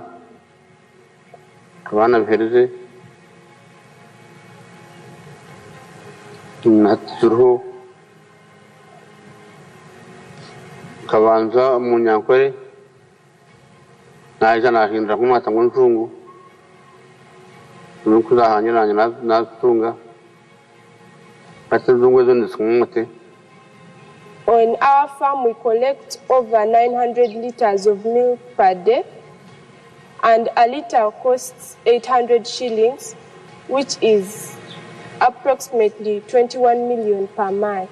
So now this is now another side of the cattle corridor, Ngoma, Nakaseke district. But the cattle corridor is continuous from the border with Tanzania in Isingiro all the way up to northern Uganda. But much of the work we have done so far was in the south of the Nile, from River Kagera up to Chiriandongo. They have all changed. Now that man is in Ngoma area. The infrastructure is not so good, but you can see they are having a lot of money. That particular one is selling 900 liters of milk per day. The price is low, it's not high, but they still get 21 million shillings a month. You can see that girl there, she's educated because of the money which the parents have to pay for her in the schools. And they have moved from the other small houses which the old lady was showing you to now permanent buildings to live a better life. Now, that is the testimony from the cattle corridor. That's why this time really I am no longer interested in non-performers. Between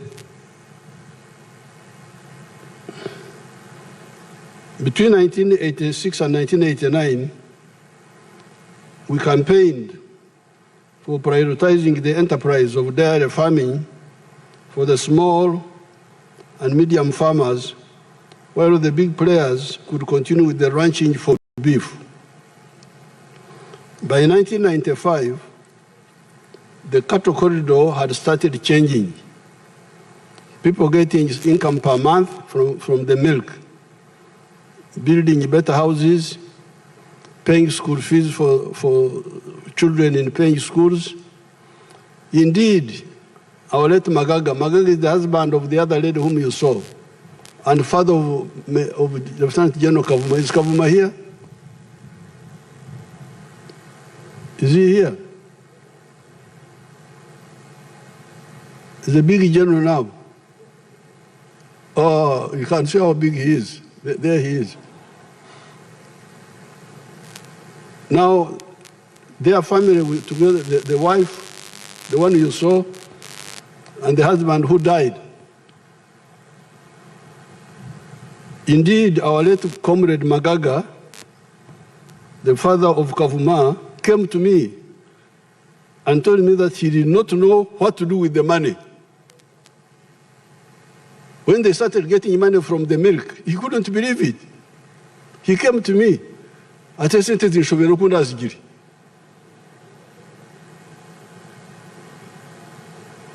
you are people really, once you say you are a leader, you are putting a problem on yourself. If you don't become a real leader, God will not like you. I can assure you of this.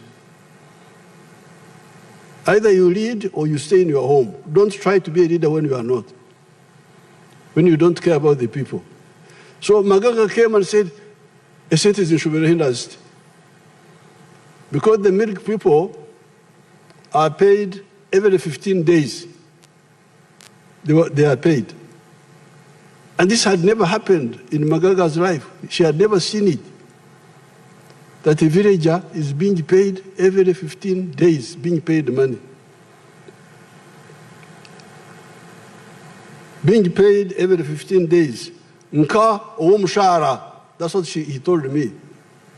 As if I am working in a government office and being paid a salary. That was the tragedy of Uganda at that time. Only the civil colonial servants could get regular income. This change in the cattle corridor by the traditional families of Abatar Soma, because these people had never gone to school. Magaga had never gone to school. His wife had never gone to school. To change Abatar Soma, the ones who never went to school, was engineered by us, was against the advice of the professionals. Professionals did not believe we could change these people. They would tell me, you're wasting your time. Those Banyankore cannot change. They were all saying to a man that the Banyankore could not change from their pre-capitalist lifestyle to a money economy. Moreover, when we were doing this, nobody among the colonial elite would agree to support us. It is only Mzee Byanyima who gave us 20 shillings. With my colleague Mwesugwa Black, who died in 1972 in our wars, we used, the only person who helped us gave us 20 shillings. That's about $3. Just short of $3. Because a dollar that time was 7 shillings, a dollar. So $3 would be 21 shillings. So when we went to say we are going to mobilize the Banyankore to stop nomadism, other people refused to help us. Mzee gave us 20 shillings. With my colleague Mwesugwa Black, who died in 1972 in our wars, we used 7 shillings per person to use Mongonya's bus from Bararaturushere through Ruhumba. That was 14 shillings. So out of our 20, we used 14 to come from Bararaturushere. 2 of us, each one 7 shillings. Mwesugwa was a smoker. So he took away shillings 120 to buy a packet of Sportsman. That left us with 4 shillings 80 cents. After holding public meetings at Rushere, we used the Bazarona bus to a place called Katongore, each using shillings 1 shilling and 20 cents. That is 2 shillings and 40 cents. In the Katongore area, we started moving on foot up to near Nama, where we spent the night leaning against the harvested millet. When we spent one of the nights, we spent it leaning against the millet of one of the peasants called Chankuru. Millet is very comfortable when it is not threshed, when it is in the sheaves. After addressing a public meeting at Nama, the group gave us bicycle rides to Mzee Bitasene's place near Ramasha Dam. Moving on foot, we addressed meetings, including a mega one at where there is Karo Secondary School now. You should have seen the grandfathers and other adults listening to these young people. I was just 22 years old that time, and Mwesugwa was just slightly older than me. Thereafter, we moved on foot out of Mzee Tanyoka's home that we had made our camp and spent the night at Rushere with Mzee Mhinga. Thereafter, our remaining 2 shillings and 40 cents could only take us up to Nyakasharara. And from there, we walked on foot all the way to Mbarara, spending the night at my kurar in Akairungu near Biharu and Mbarara area.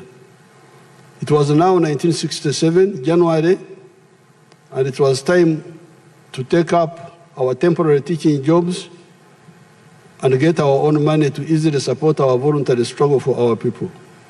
Therefore, when I hear leaders talking of allowances to reach their people and get them out of poverty, I almost get nausea. I feel like vomiting.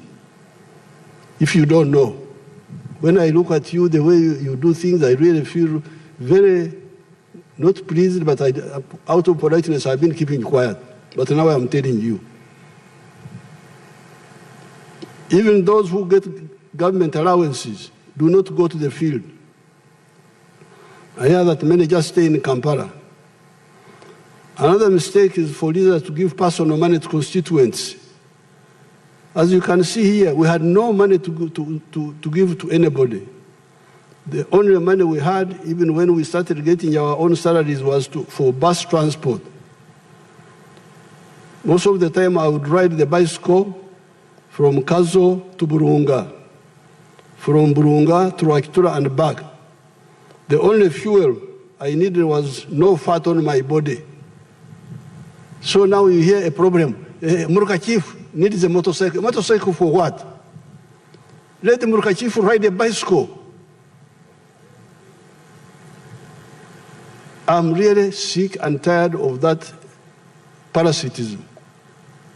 And that's why I told you that this is Kisanja, no more sleep. Because I've been polite, talking, thinking that people will learn by example. No.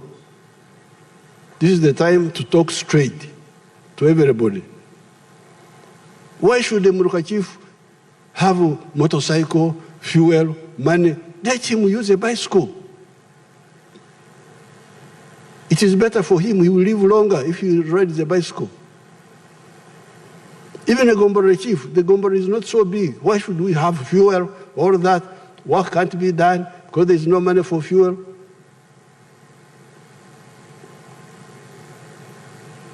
The only fuel I needed was no fat on my body.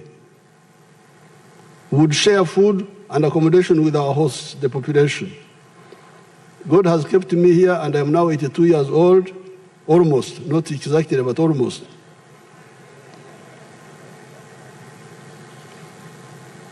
In spite of the efforts we expended in the resistance, the most important contribution to the people of the Cattle Corridor was the diagnosis of their problems and the prescriptions we offered. Because these people had no money to give them. The only thing we gave them was a correct analysis, diagnosis, and a prescription. They were enough to arouse their enthusiasm and expectations. That was the reason they massively joined the young party we formed in 1980, known as UPM, after the parties were again allowed to exist. No money given to them, but accurate analysis and prescription that was a projected solution. And also reaching them. You can imagine a 22-year-old children calling adults, grandfathers, and they come to these meetings. By 1986, the production of milk in Uganda was 200 million liters per annum. It is now 5.4 billion liters, saving US dollars 1.56 billion of imports and earning US dollars 285 million in export earnings. So this work we did not only help these cattle raising families, but saved Uganda the import bill of $1.56 billion. If we were importing all this milk, Uganda would be spending $1.56 billion. Additionally, Uganda is earning now $285 million in export earnings.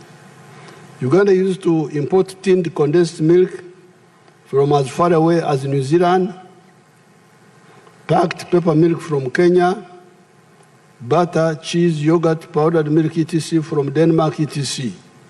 Uganda now is a big exporter of all those products. That is our work. The people in the cattle corridor need to deepen their work by going away from Oxetura, free range, to growing pasture and indoor feeding of cattle, goats, and sheep. The only people who indirectly helped us in this were the late King Gasionga and some community leaders like Eliazari Bitembe, who had mobilized the Banyankore to come back from where they had been dispersed by the spread of the tsetse flies following the invasion of tsetse flies from Karagwe, Tanzania in 1918 and after. To be saluted in particular is President Eisenhower of the United States, who deployed USAID to spray against the tsetse flies in 1958 using a chemical known as dieldrin. When President Clinton visited us in March 1998, I wanted him to visit the cattle corridor and see the outcomes of the good the USAID had done. However, his people preferred to take him to Mukono to see pancakes. So I wanted him to go and see this work, but his people said, no, you go to Mukono and see pancakes. So they went to see pancakes. Even me, I went with them. Ever since the coming into power of the NRM, we have eradicated the tsetse flies in Ichiboga, Ngoma, Busoga, Lango, etc. With the shift from Kusetura, free range, to indoor feeding of the dairy and beef cattle, and stopping the primitive practice of property fragmentation after the death of the head of the family, Uganda will overtake countries like the Netherlands, Australia, Argentina in production levels of dairy products, beef, leather, etc. After this success, I started inviting delegations of leaders from other parts of Uganda to visit and learn. This is where the question of no more sleep, no more kukongora, no more kugumaza, no more kuhenda, no more politeness to non-performers comes in. Because I would invite leaders, come please and see. This area was like this. We have now moved it, it's moving like this. And they would visit. My expectation was that they would go and try to do the same in all our areas in Uganda. The county of Nyabushozi each day delivers to the factories and milk coolers 1.15 million liters of milk per day. That's county alone. There are 115 milk coolers in Nyabushozi alone, mainly private. And there are now 160 milk and milk products factories in the whole of Uganda. Having succeeded in the Nyabushozi-Kazo area, and having been inviting delegations after delegations in 1995, I made a countrywide tour on exactly this point. I studied the whole country, and I recommended the two modes of agriculture: intensive agriculture for people with small pieces of land, and extensive agriculture for people with big pieces of land. In the 1996 manifesto, we reduced it into the 4 acres model with 7 activities for intensive farming and for other products for the plantations and the big farmers with big pieces of land. With 4 acres or less, you could engage in zero grazing for 1 acre of pasture with 8 Frisian cattle, 1 acre of coffee, 1 acre of fruits, 1 acre of food for the family, poultry for eggs and piggery in the backyard, and fish farming near the wetlands. With large farming, there was more flexibility. You could undertake any or all of these 7 that were high-income earners, even when you do them on a small scale, and you could also take on the low returns activities, but on a large scale, because the country also needs them. These are products like tea, cotton, sugarcane, cattle ranching, etc. The logical question was, how do we, the cashless people of Abakorere Chidachonka, start? That was the question. Once I started talking about this after the 1996 elections, the question was, where is the capital to start? Immediately, 1997, we put in Tandukwa money at the sub-county to work as a revolving fund. I remember checking in Rubaga division here in Kampala, there was a DP chairperson known as Sendika Diwa at that time in that area. That money was already there. And I was challenging Sendika Diwa how to use that money to give low interest capital to our people. Since that time, we have never relented. NADS, in the year 2001, Operation Wealth Creation 2013, PDM starting with the year 2022, Myoga in the year 2020, etc. Many families have listened and benefited. In my country tours, I found a man called Mudebo in Sironko. Let's see Mudebo. Ibi imazachi. Natandika minu mojange lino balugendo lwanje. Ngindina makwekwe natandika ngenda kubaya kafu yange. Kafu yange yenyowa ejintu. Nejiba yange ijiranga etisara. Yekabi najiranga etibabula. Natandika na kolera shekubonerako imbali ngengona mu housing estate. Mwaka 1918 neza emazachi hano nagula liswa nazagala anganongera paka nafuna bubalayi wezi eka zibiri ni kakatu ni butikitiki budatu zikafu hano kusawa eno ndiwoni zikafu zine zesi ekama mabere zikafu zine zino zindetera mabere lita enkaga naza mumoni nga ewose ngabirako batu zinano zikafu nga nakuwere kafu ikulu ngayi ikafu yikola chino wenga inyowa iba yose munsi yekabiri aba yomwayi nazecho chekubonerako nagabirako Mr. Odeje idayi umarudye nga bayisa batyo era sawayi ongobo serese nano ikafu inano nese mugongo gutamagose sese opako inano imosi. Now what Mudebo is saying in Rumasaba, which you people don't understand, is saying that he was living in the town in the Makwekwe trading suburb of Mbare. But when this program came, this one was I think this was NADS, one of the first ones.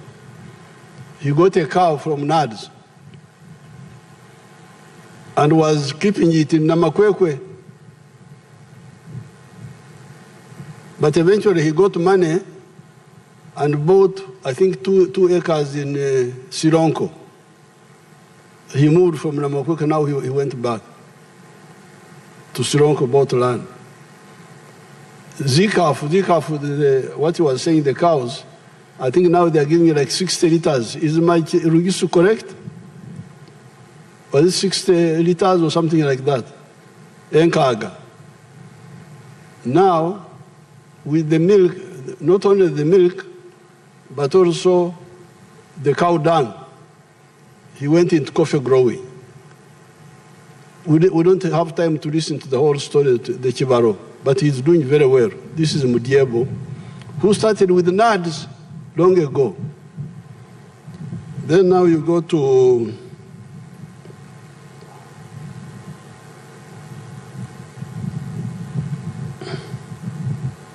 there's somebody called Cherimo. Ms. Limo Nicholas. Welcome to this village. Is called Ngeny Village, Kapkoro Sub-County, Buko District. I'm a farmer. I'm doing dairy. As you can see, I have 3 cows now, but 2 are producing milk. 1 is still growing. I also have coffee, 1,200 trees. I have bananas on 1 acre. I also have fruits, apples specifically. And then I have horticulture. I am growing vegetables. And then I have chicken, the local breed, but I have 100 so far under a poultry unit, which we are producing for milk, for eggs, and also for sale. We really thank government because when I started this farm, I started doing this farming activity in 2004. I did it using my own resources, but in 2018, government under Operation Whereas Creation, they gave us a cow, and now this cow so far it has sired 3. These ones are 3 years. Because of the congestion here, I've taken them to another annexed farm which I bought. These cows here, it has assisted me so much as a farmer because we are getting milk. As you can see, this one here, this one is Asha. It has produced milk for over 1 year plus. So the milk production has gone down. But so far, we are getting 10 liters a day from this other cow. Then this one is a crossbreed, a local and a crossbreed. We are getting, this one gives us 8 liters. So in total, these cows give us 18 liters per day.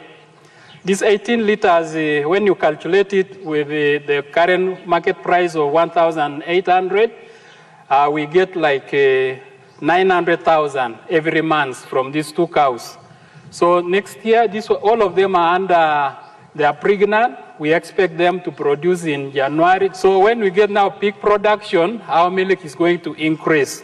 But so far, these other 2 cows is assisting us in payment of fees, maintaining the home. We are also getting the bananas, which we sell on weekly basis. At least we get like 250,000. In a month, we get like about 1 million from the bananas. Then the coffee is also doing very well. So far, this year, we have already picked 5 bags of dry parchment. And that 5 bags, when you calculate it to the price of 10,000, that is already 5 million. The coffee is doing very well because of this mixed farming ingredient. We get the cow dung, we get the bioauxiliary, and that is what you can see the bananas are very healthy. And also the coffee is doing very well. So that is what we are getting. That is the testimony of Cherimo. I didn't get time to calculate the whole Chibaro, the whole calculation, the milk, the 900,000 per month. That would be like 10 million a year. Then you have the bananas, 200,000 per. Then you have the coffee. But he started benefiting from Operation Wealth Creation. Let's see now Kaziwe of Jinja.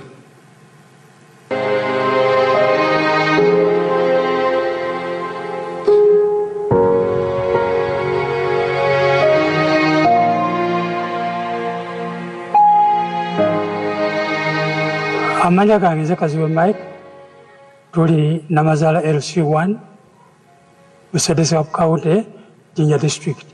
Wanu tuli Kaziwe Family Mixed Farm ya waka. Farm eno twagitandika mu 2013 nga tutandika n'entemu eyatuweebwa gavumenti nga tuyita mu kitongole ekya NADS. Mu kiseera ekyo gavumenti yali etuwa emitwalo 7 era ffe emitwalo 7 twayongerako emitwalo 35 ne tugula ennyana ku miliyoni 1 n'emitwalo 5. Ente eyo etuzaalidde abaana kati mu kiraalo wano saawa kino wenjogerera waliwo ente 11 naye abaana bezadde abaana ente eyo bezadde n'abazzukulu bonna bazze batuzaalira kale tuzze nga tutunda ku nte ezo okukendeeza ku carrying capacity nga bwe tuli ku faamu kuno tulinako ente ezikamwa ku saawa eno tukamya ente 5 nga tufunamu amata agawera lita 8. Buli lita tugitunda shilingi 1200 lunaku ne tufuna emitwalo 9 mu kakaaga. Omwezi ogumu tufuna miliyoni zaffe 2.88.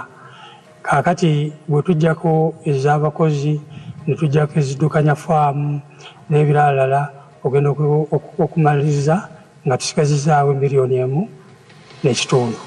Ezo ne zikola emirimu emirala mu maka.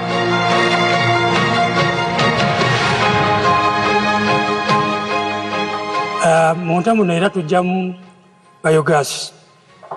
Biogas tumukozesa mu kufumba. Ne woba okoyo oba ova mu nnimiro toweerera tomenyeka osazaawo wano gaasi n'ofumba ne bitereera. Era kyatutaasa nnyo tetukyamenyeka nangu. Kino kyenkutte mu ngalo ye sabbuuni waffe gwe tukola okuva mu busa obw'ente. Sabbuuni ono tumukola mu biosilary abaavudde mu biogas digester nga gaasi amaze okuvaamu. Sabbuuni ono tumupakinga mu lita 1 ne mu lita 5. Lita 1 tugitunda 3,000 nga currently omwezi production yaffe ya lita 7 era nga buli lita tugitunda 3,000. Bw'obalabalamu omwezi tuyingiza emitwalo 21 okuva mu sabbuuni waffe ono. Ng'oggyeko bye tukozesa n'ebirala packaging materials ng'obudomola buno ne bu stickers buno tuteekako obwa labeling tukakkana nga tulinawo emitwalo gyaffe 18 ezitaliiko musolo okuva mu sabbuuni buli mwezi.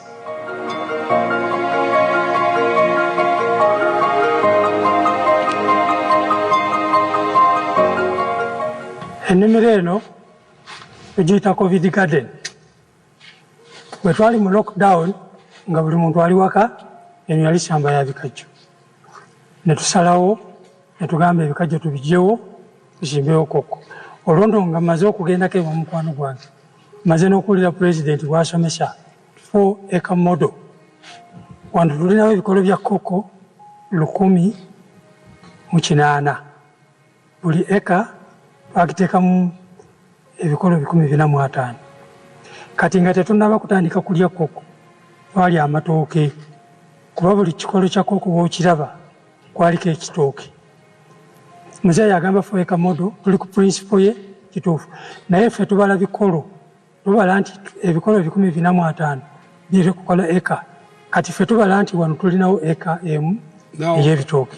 Kaziwe near Jinja has cows selling 80 liters of milk a day, has coffee, has cocoa, has bananas, as you can see. I think even had pigs, but we don't have time to see all that. Now, all these, some of them, he got them from Operation Wealth Creation when it was giving out some of the seedlings. Then there are other, my favorite from Abim, Karamoja. Let's see that one.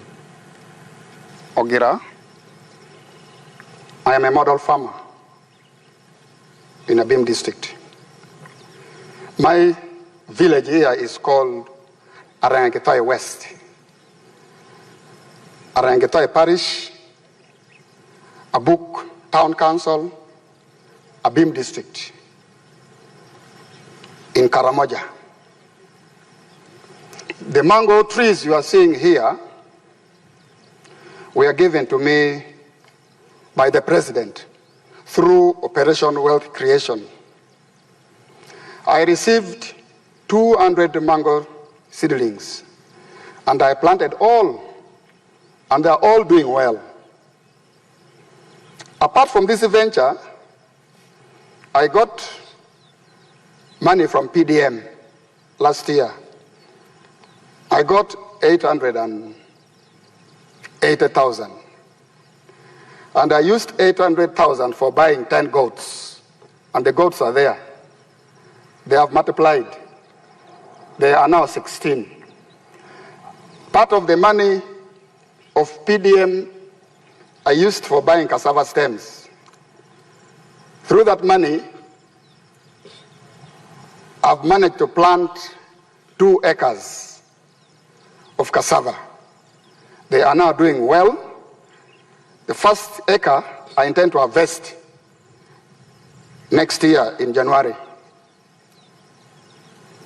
Then for the mangoes, you are seeing, I started harvesting last year in 2023.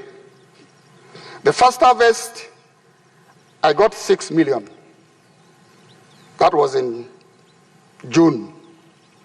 Then second harvest in September, November, not September, November, I got another 6 million. So last year, from these mangoes, I got 12 million shillings. I've been selling to the people around. Actually, Soroti Fruit Factory has booked this mango. They want me to take these mangoes tomorrow, 2025, to the factory. Actually, I've been selling locally. I've been selling 1 at 500 shillings, 2, 1,000. And people are buying. These mangoes are very good. The mangoes trees you are seeing here are giving me money, a lot of money. And I want to thank His Excellency, the President of the Republic of Uganda, Kaguta Museveni, for coming up with the idea of Operation Wealth Creation in the country. This is money. I am not going to suffer. My children will not suffer because of this wealth. I call it wealth now. I always harvest, I don't harvest mango, I harvest money, not mangoes. So I want to thank our president so much. And next year, if all goes well, I expect to get 18 million first harvest. And then second harvest, I also expect to get 18 million. So now there, you have another Magaga in Karamoja. Because you remember Magaga, the father of General Kavuma, told me that he did not know what to do with the money. He said it's Girenta. He said it's in Shoveiri. Every 15 days I get money. Now here you have got this man from Abim saying that I'm not going to suffer, my family will not suffer, bye-bye to poverty. He's here speaking in English, and he speaks very clear English. That's why I like that video. With the big farmers and the manufacturers, the government has put a total of Uganda shillings 1,600 billion in the UDB. Because the question was, once we started preaching, stop working for the stomach only, work for the stomach and the pocket. Some of the communities, in the cattle corridor, they didn't ask for capital. They moved without capital. They used their own capital. The only thing we gave them was advice. But in the other areas, they didn't have the indigenous, because for them they had indigenous cows, they converted them and they got capital, many of them. But in other areas, it was not so easy. So that's why we started with the Ntandikwa and NADS and Operation Wealth Creation and now PDM. But this is for the smaller people. The question is now, how about the big farmers and the manufacturers? Yes, we have not forgotten those. With the big farmers and the manufacturers, the government has put a total of Uganda shillings 1,600 billion in the UDB. The interest rate for that money is 12% per annum. The interest rate for PDM is 6% per annum and payable after 2 years. Hence, for shillings 1 million, the borrower will return shillings 1.2 million for the PDM. We are always creating other funds for the ghettos, for the musicians, etc. So capital is not a problem. Unlike the colonial agents who never want to plan for Africa, we have told Ugandans that our economy has got potential in 4 sectors.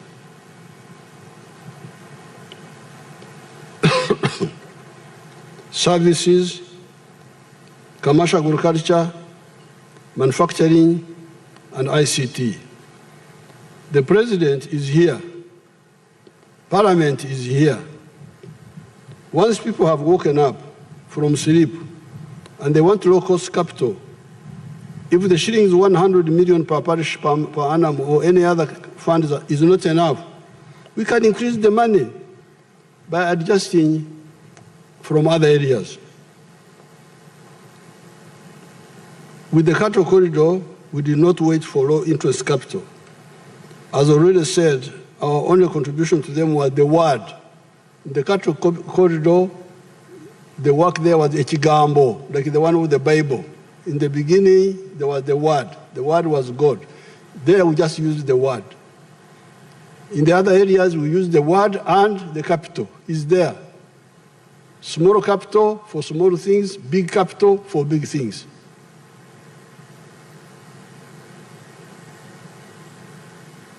The advice was to go from nomadism to sedentary agriculture, to go from Mokore Chida Chonka to working for the stomach and for the pocket, and do so with the Chibaro. Additionally, in the cattle corridor, I gave 20 milk coolers that had been brought by Danida. That was all. They converted their indigenous Ankole cattle into half-breeds, Ebiwa with Frisians, and they took off. However, wealth creation cannot take place if there is no peace, no law and order, and supportive infrastructure in the country. The UPDF always guarantees peace in the country. The police and judiciary must ensure law and order. The NRM has struggled to tarmac, so with infrastructure, our scorecard is clear and must not be allowed to be spoiled. The NRM has struggled to tarmac the core national roads from north at Oraba, Aru, Nimule, and Musingo in the north. These are all linked by tarmac roads. Then the tarmac roads continuous from the north through the Kampala area to Kachitumba, Katuna, Chanka, and Bunagana in the south. The mistake has been by the Ministry of Works to allow these roads to deteriorate, and then we start to doing heavy work afterwards. The new ministers must ensure, I don't want to see what happened to some of the roads like the Fort Portal Road.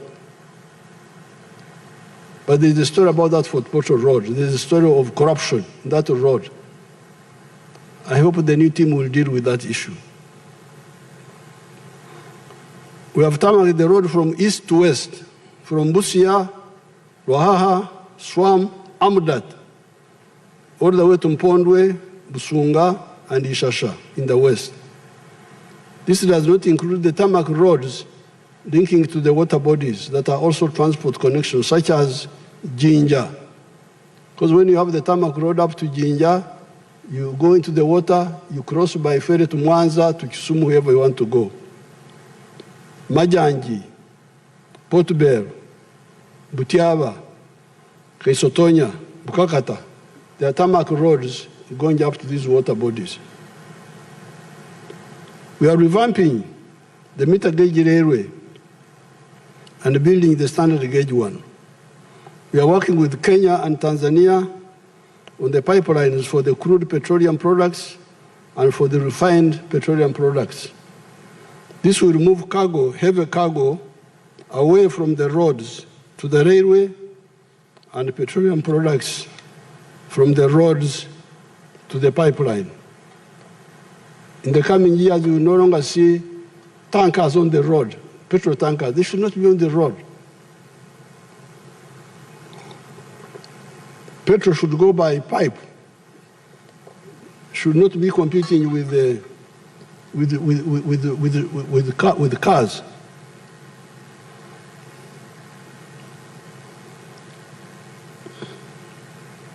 That leaves the roads for only passengers and light cargo.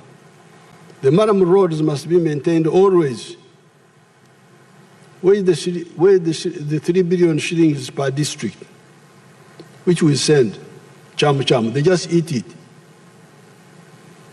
If it is not enough, why not bring up the matter? You, the members of parliament, if you think that the 3 billion per district is not enough, bring it up. And we cut money from somewhere and we make sure the roads are worked on. Instead of just keeping quiet, and you find the Maram road from Murira to my village in Barregi, it was terrible. It was very bad. It had not been maintained for a long time. Therefore, the NRM has identified all the requirements for building a prosperous Uganda. The NRM has also provided for the means for individuals, families, or companies that want to be part of the socio-economic transformation story.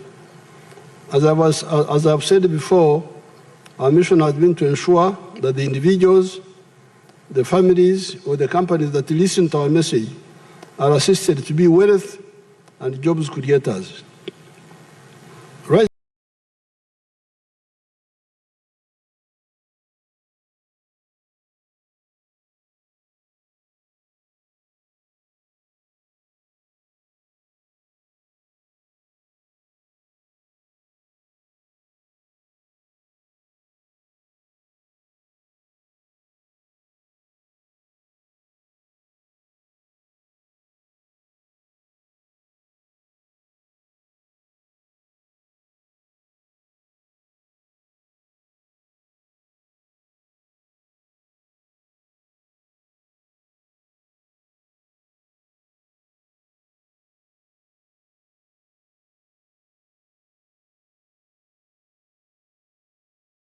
And jobs creators. Right from the beginning, we realized that the internal factors are crucial. India, with 1.4 billion people, be looking for external markets. Hence, ever since the 1960s, we have been having a Pan-African agenda on top of the patriotic agenda within Uganda. The Pan-African agenda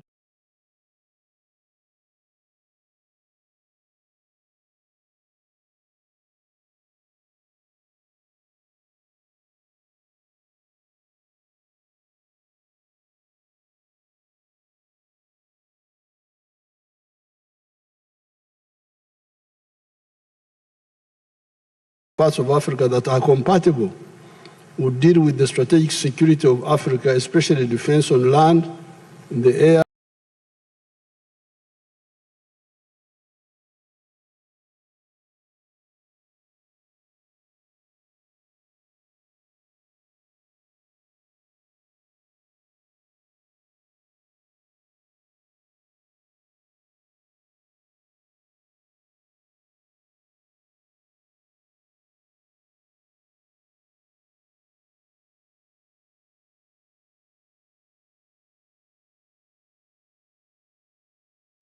Therefore, for the wealth creators of Uganda, most of the factors are in place, house to house, ought be ought in our Luo language.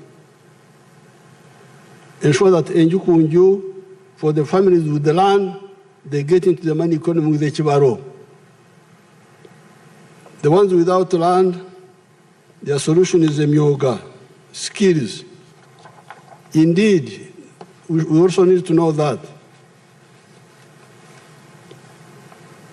with increasing population, it will be neither possible nor necessary for everybody to have land.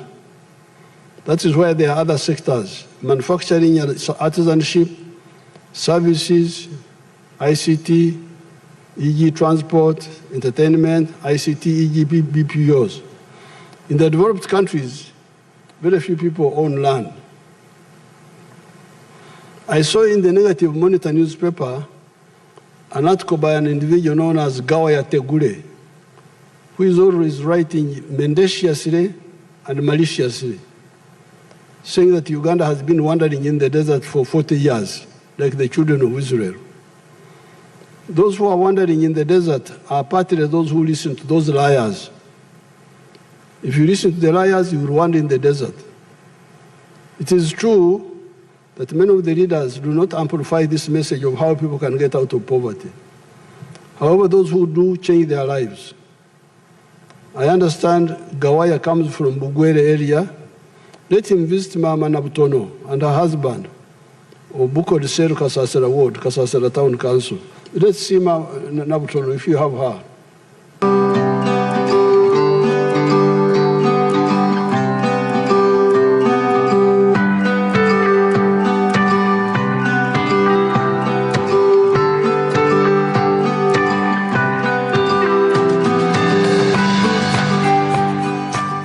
Amalina gange ninze Loda Benedict Bakulubanywa nga nzoera mu zone gye beeta Bukoda Paris bageta Kasasira Ward Kasasira Town Council Kibuku County Kibuku District tandikira ka project ka isuno mkyala wange Nautono Florence kakulisha embizi mu mwaka 1993 embizi gendwalishanga ginu eja bulijjo local breed tugirisire mpola nenge ndishera atini ya mulembe tugirisha isubi tugirisha ku muwogo na maolu program ya PDM ya izire akati ao kabaina ba advisor aba external field extension workers ngani omwamubola yalambulanga aka project kaisa kembizi atwangu magezi nte project eno mujongera magezi omaiseyo mufune kembizi eja mulembe enafunire esente ja palisi modo mbanka na emtwale kenda munana nagise nagyongeiro omukapito yange enkaire embizi gide jaloko ningula embizi enzungu nintandika okugirabirira nigibyala omumbizi ejo eja byaire nintunda baana nikoba nti tinakomanu ningulamu esekoko jona ndikulisya esente gindi ninkozesa efizi okubaana. You know, when they are speaking Rugwele, they speak Nyankore in their own way, but I can for everything. So they had some local pigs before, but when PDM came, they bought the modern ones. The Rugwele, they speak Nyankore also mix it with the Nyarwanda. Kubyara is the Nyarwanda or what? No, Nyarwanda is a bit different. So now they have pigs. They have also Sekoko. I didn't know anything about Sekoko myself. They're the ones who exposed me. So once the people get capital, they will do their own things, like Nabutono there. Uganda has gone through 5 phases of positive development.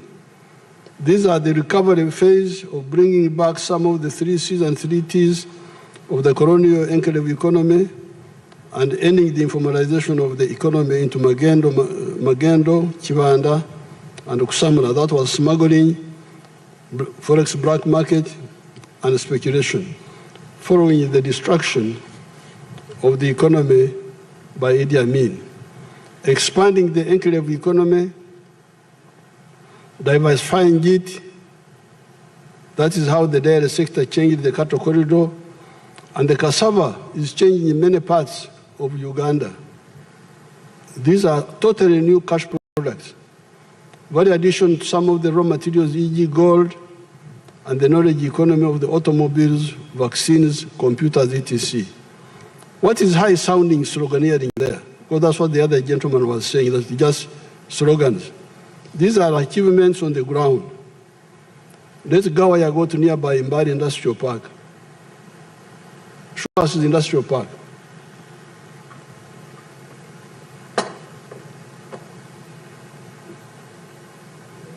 Mbari.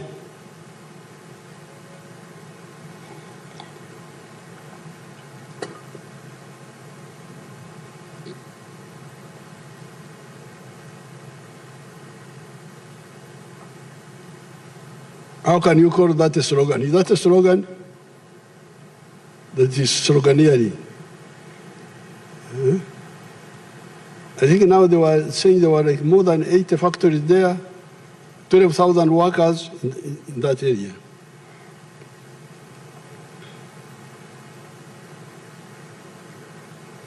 These are achievements on the ground.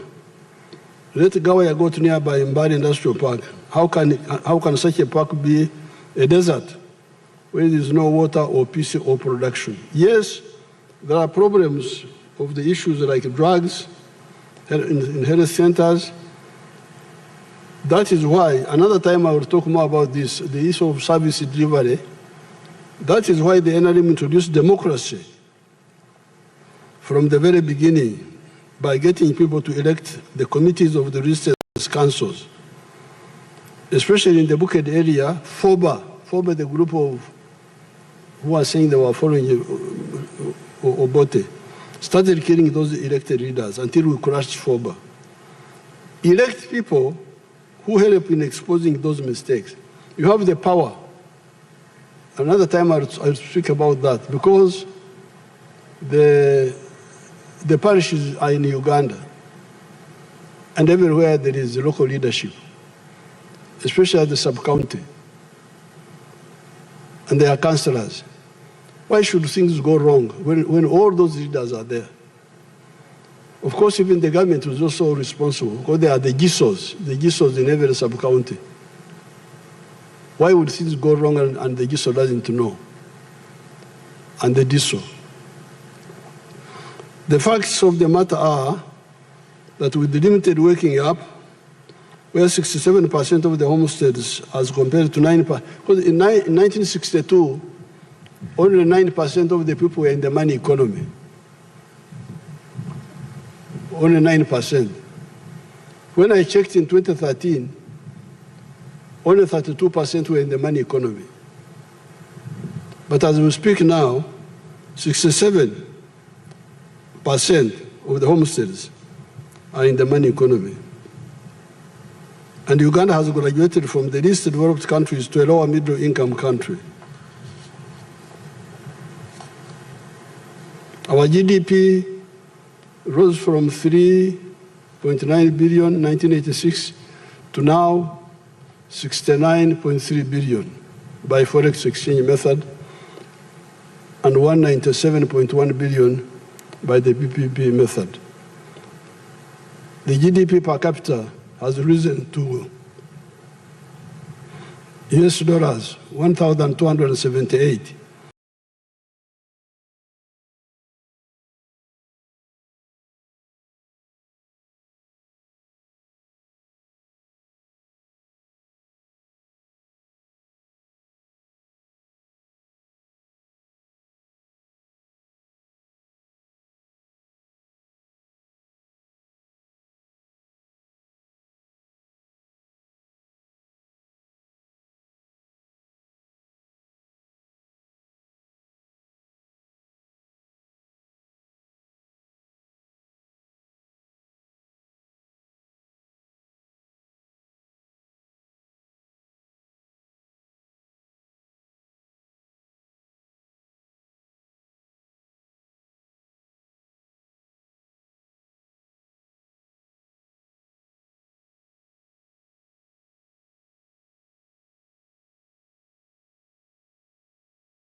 0.4 billion liters from 200 million liters in 1986. Fish, 727,000. Coffee, 9.3 million 60 kilogram bags from 2 million bags in 1986. 76,000 metric tons of cocoa. Cement, from about 5,000 tons to 7 million metric tons of cement. Maize, from 200,000 to 5 million metric tons. Bananas, from 6.6 million to 11 million metric tons. Cassava, from 3.5 million to 4.5 million metric tons. Sugar, from 150,000 to 700,000 metric tons. We are now set for further and faster growth and transformation. With electricity, we have moved from 60 megawatts in 1986 to now 2,098 megawatts. We are, however, aiming at 50,000 megawatts from hydro, solar, gas, wind, nuclear, and geothermal. Therefore, all the leaders must ensure that those programs are downloaded in their respective areas. In the next 5 years, all the households with land must get the low interest capital in the form of PDM. You, the leaders, you must ensure this. You must go up to the parish levels. You may not visit every parish, but you call the parish chiefs at the constituency level and make sure they do their work. If they don't do their work, we shall sack all of them. There's already 557 million in the parish. I was saying 800 million in the other address, but there's now because when the PDM started, initially they sent less than 100 million per year. So they are now saying the money which is in the parish, including the one of payback, is 557 million in the parish. And it has reached 3.7 million households.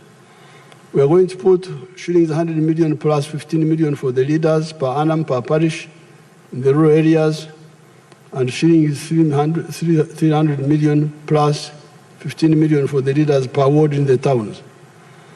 Uganda shilling 760 billion has gone for the Myoga, operating from the constituency level. Where is that money?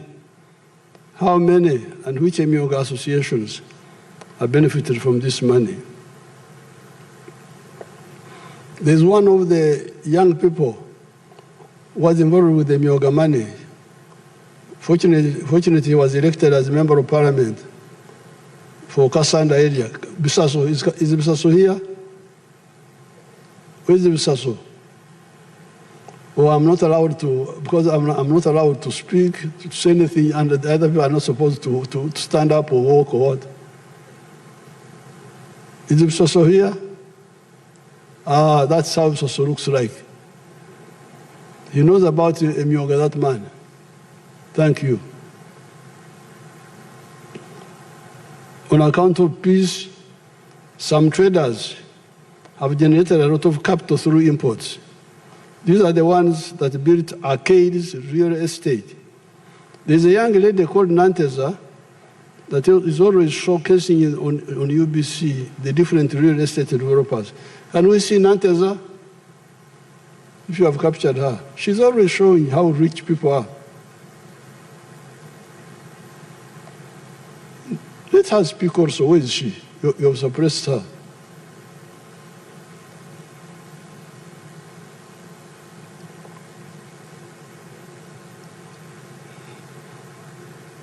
Those are all real estate built by your people. Where is Nantes? You suppressed her. I'm not Nantes or Nadako. Because I've been watching her show every Sunday. She's always showing. So there's poverty in Uganda, but there's also wealth, because those are Ugandans. Those are Ugandans.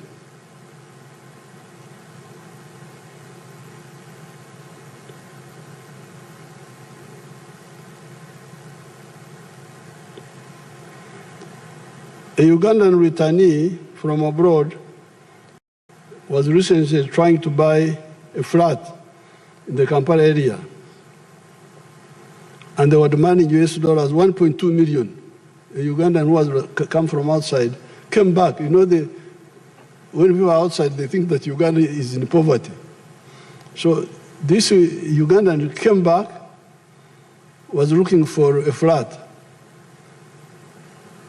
And the flats were selling at $1.2 million. And as she was trying to mobilize the money, the resident Ugandans had bought all the flats. So when she came back, they said, sorry, all the flats are sold. She was amazed that me, the diaspora, I don't have money. These Ugandans, the stayees, have a lot of money. She was amazed at how rich some of the Ugandans are. The middle class is coming up. The question is, what sort of middle class are we witnessing coming up? Are they the comprador bourgeoisie that are agents of foreign interests, or importers, commission agents, etc., or are they the national bourgeoisie that build the capacity of the country through being big or small farmers, manufacturers, service providers, and ICT operators? Let us therefore move. No more sleep, no more Kongora, no more corruption, no more kugumaza, no more politeness towards non-performers. This one, it is actually, I have been polite enough. I don't kuemura people. All the non-performers must leave leadership. Leadership is not for ego, but for people and country. In agriculture, it is possible to have pan-Ugandan rural transformation. In the Ixos area, I have 9 villages with 2,048 homesteads now. As of today, all the 2,048 homesteads have joined the money economy with coffee, bananas, dairy farming, goat rearing, and poultry. Let me see my Ixos areas, if you have got some.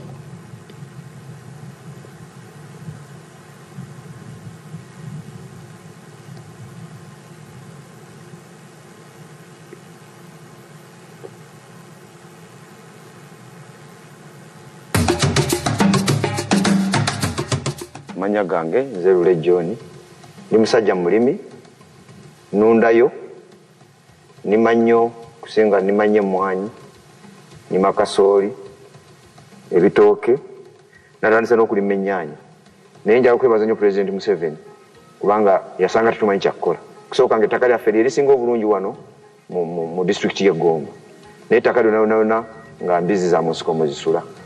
President bwe yatuweereza abatusomesa ne batuyigiriza engeri gy'osobola okulima emmere bwe twava mu mmere kati abasooka okulabuka ate kakati tuli basajja bagagga.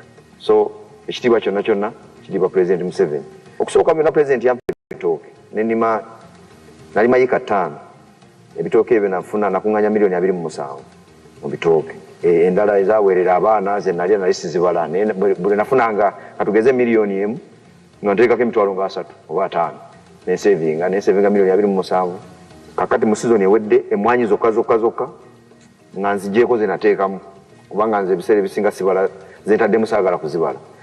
Njagala bwe mmala ze njagala okukubuulira ge magoba nafuna $15,000,000. Nenyongerako season eyo ey'emmwanyi nenzimba ennyumba yali ya $903,000 nenjizimba era naawe weeri nagulawo obuguzi nagulawo $9,000,000 waliwo yikemu n'ekitundu. Nina abaana 6 bonna bali ku ssomero kati ekyo nakyo magoba nguzeeko ebibanja kubanga fe abalimi obudde bwona golowooza mu kulima kati bukaseera wobeera ekifo kiba tekikumala kirala nengulamu mulo motoka nagigula $48,000 ebirala nonzeeko ninayo obute butono ate ninayo n'obubuzi bwange neera nabo buva mu mwanyi President zampadde. Naye tulina ebitusomooza. Ekisooka emmwanyi zino zirina akawuka tusobola okulabako nga bino kubanga abatuyigiriza abalimisa batugamba nti ogenda obinojjola kugeza nga kino kati okalaba kano kati amakungula ga kano gandibadde nga ga kano. When I first went to Kisozi in 1990, they were all democratically poor. They had no idea of money. I would go very early in the morning to see my cows, and by 9 they would be sitting in the trading centers on the verandas. Muli mutya banange tuli bulungi. Mukola ki? Tuli awo. They are just there. They are doing what? Tuli awo. Esente muzijjawa. Ate munange tuziraba. Money is not seen. Mpozo tuwa yaka sente. That's what they would do. They would ask me for money. So, I really started fighting with those people. So please, donate your own money. Now, I'm very glad that initially the homesteads were 1,300, I think. Now they are 2,448. They all are in the money economy. I don't want to be in a parish where there are homes where people are in poverty and they're just contented. I visited a parish in Rubirizi some years ago called Ndangaro. There are 2,500 homesteads. And they were all poor, no money. Very rich area, it's a volcanic area with very, very fertile soil, but the advice of what to do. They said, we are all poor here, except one man called Kateva, who had 7 pigs. This is the one who was rich, Kateva. Shana Kateva no mugeiga. Nta inek ainem pulu mushanju. Kan shaka dio mugeiga mun shana waka dio mugeiga na waka ainem pulu mushanju. This is terrible. And you find the leaders, the political leaders, even the church leaders. I started quarreling with the church leaders. I went to Chikoni, in Tungamo. This is what they call Amajesha. Amakungura, they bring it to God. I saw one woman bringing 1 egg. That he's bringing the 1 egg to God. After 1 year. Walking very, very, very, very humble as if she's going to heaven that time. This is terrible. You cannot have people like this. Please, honorable members, allow me to show you that woman of Rubirizi again. That God called what? To him, so one. The one of Rubirizi.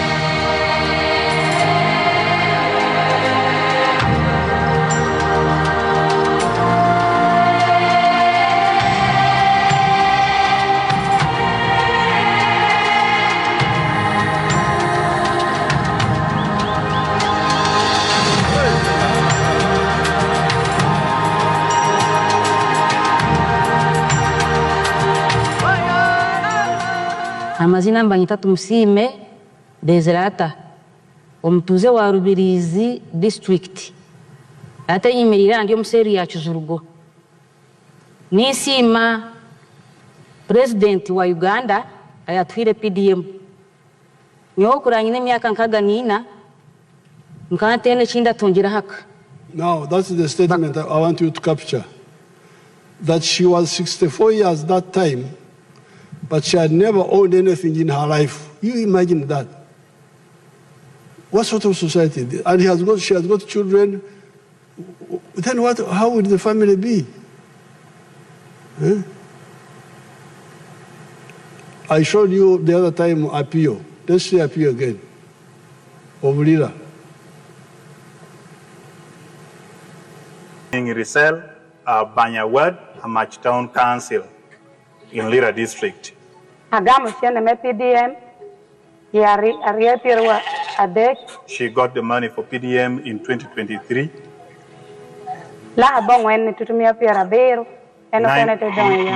970,000 and then 30,000 remained in the bank. She planted maize. She bought maize 15 sackets. 30,000 each sacket.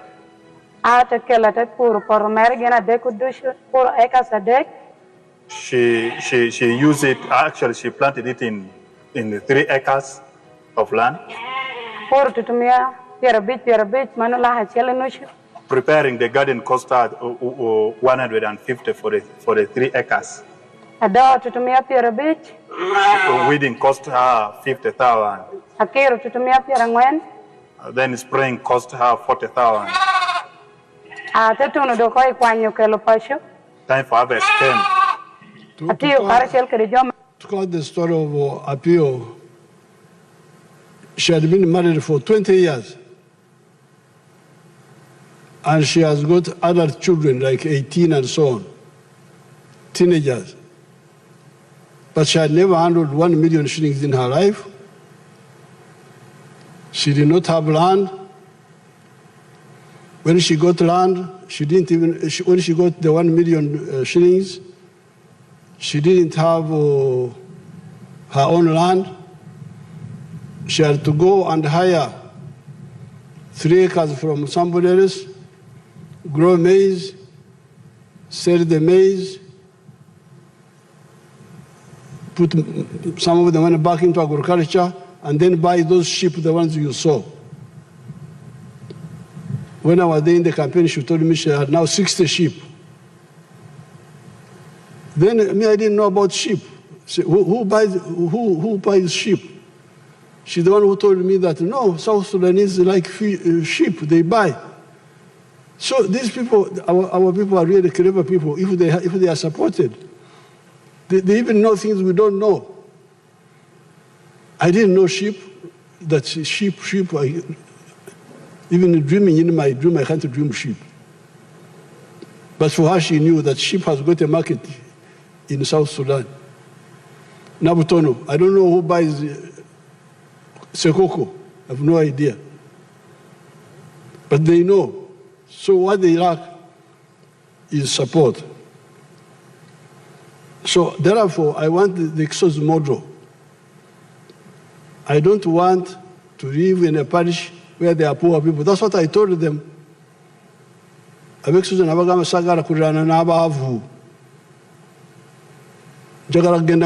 to go to heaven.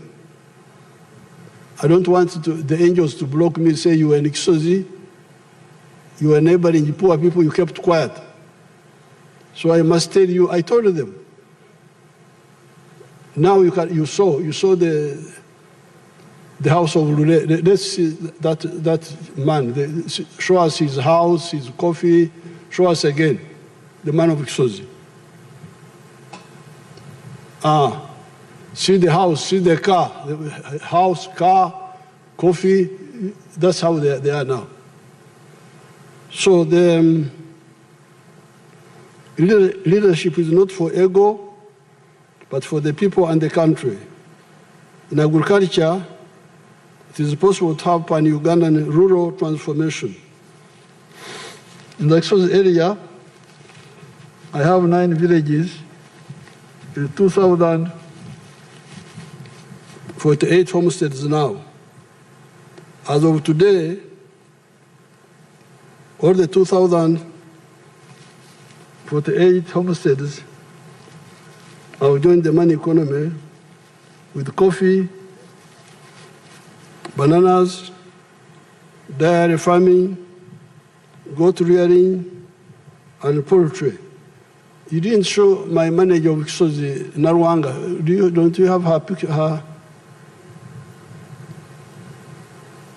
I've got a girl whom I educated from P2. She went to Ndeje, now she's the one managing.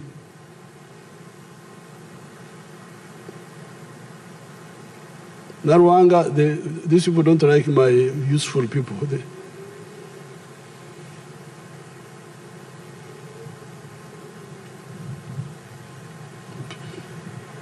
Narwanga tebamwagala bano.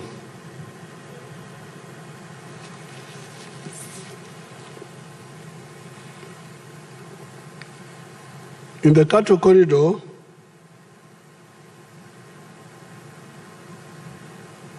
most of the original families have joined the money economy through the dairy economy. In order to stabilize agriculture, we are addressing the issue of irrigation. Apart from the big irrigation schemes such as Mobuku, Doho, etc., we are developing many micro solar-powered irrigation schemes, working with the British group known as Nexus Green. As we speak, they have worked with the government to put solar-powered irrigation schemes in Angola, Serere, Bukedea, Amoratar, Kwanya, Apache, Kasanda, Masaka, Mukono. Those are some of the irrigation schemes. In conclusion, however, the two residual problems with the peasantry are, as I pointed out above, some of them still relying on Oxetura, free range, which underutilizes the land. A square mile of well-cleared farm, no bushes, no mtete, no shrubs, no acacia, will cater for 300 longhorn cattle, including the calves. With pasture growing and zero grazing, a square mile will cater for 6,000 cattle. 6,000 cattle can be fed by a square mile of where you grow the pasture. With free range, you need 3 acres for 1 cow. With zero grazing, 1 acre can support 8 Frisian cattle and 12 Ankole ones. We are aggressively sensitizing them on this. The other residual issue is the primitivity of poverty fragmentation in the form of inheritance after the head of the family has died. These recent arrivals from poverty need to be sensitized about family companies instead of individual inheritance. With these measures and those earlier mentioned, we shall have massive production and will also create jobs for hundreds of millions of Ugandans and the Africans from the neighboring countries. All this is before you add manufacturing, services, and ICT. In this speech, I've spent more time on agriculture. It's not because I don't know, I'm not aware of the other sectors. But this is where many of our people can all move more easily.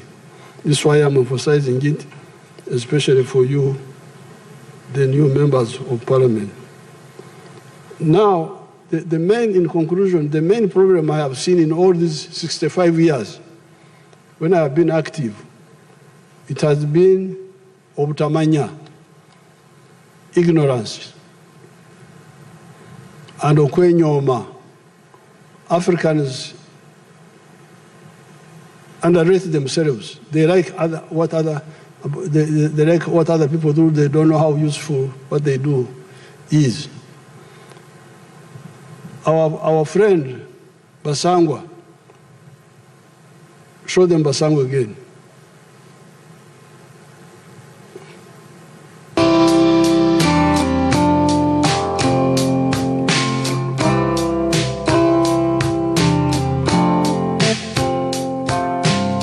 Basangwa Johnson, Managing Director wa Jeka Poultry Farm. Jeka Poultry Farm eyaganibwa Bukwenge, Kamuli Municipality, Kamuli District.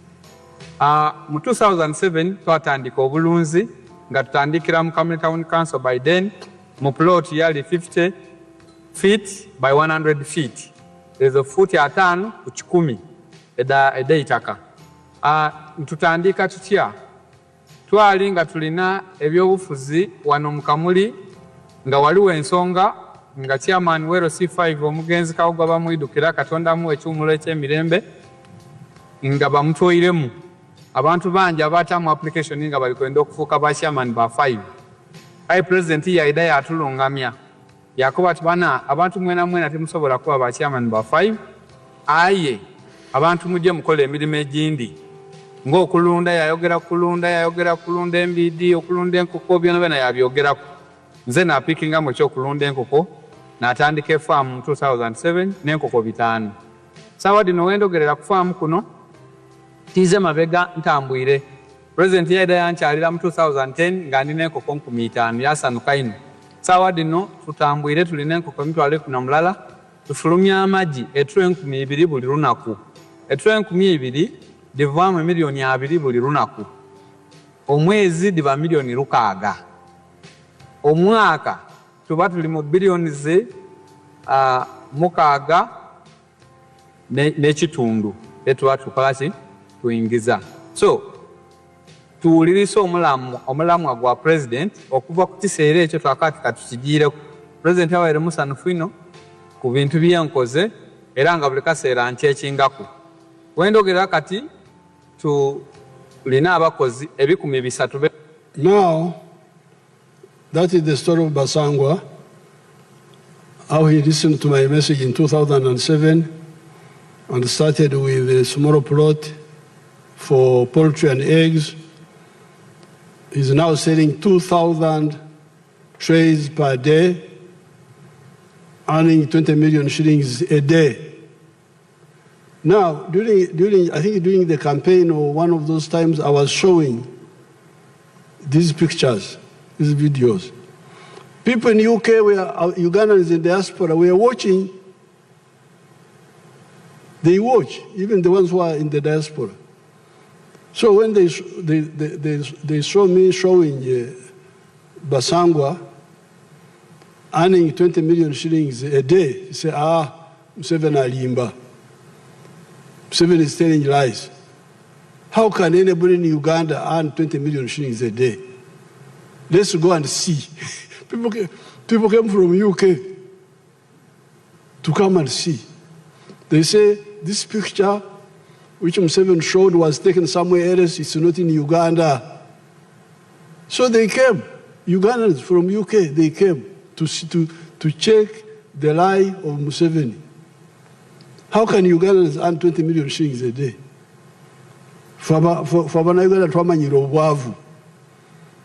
How can somebody earn 20 million shillings a day? So they came. And then they visited Basangwa. They were shocked to know that what I was saying was actually true. Now, they have actually invited Basangwa to go and become a lecturer there in the diaspora, to go and visit them. He came and told me, say, they have invited me, the diaspora have invited me. They didn't believe. This is where the problem is. And when we were talking about these things at Ntare in the school in the 1960s, they said, Museveni is a communist. He's not. They didn't believe. They didn't believe that Ankole cattle were useful. They were teaching in the school that Ankole cows are neither good for meat nor for milk. Really, but I grew with the cows. I said, go to hell. I will never live with the Ankole cows. You want to see them, you show them my cows.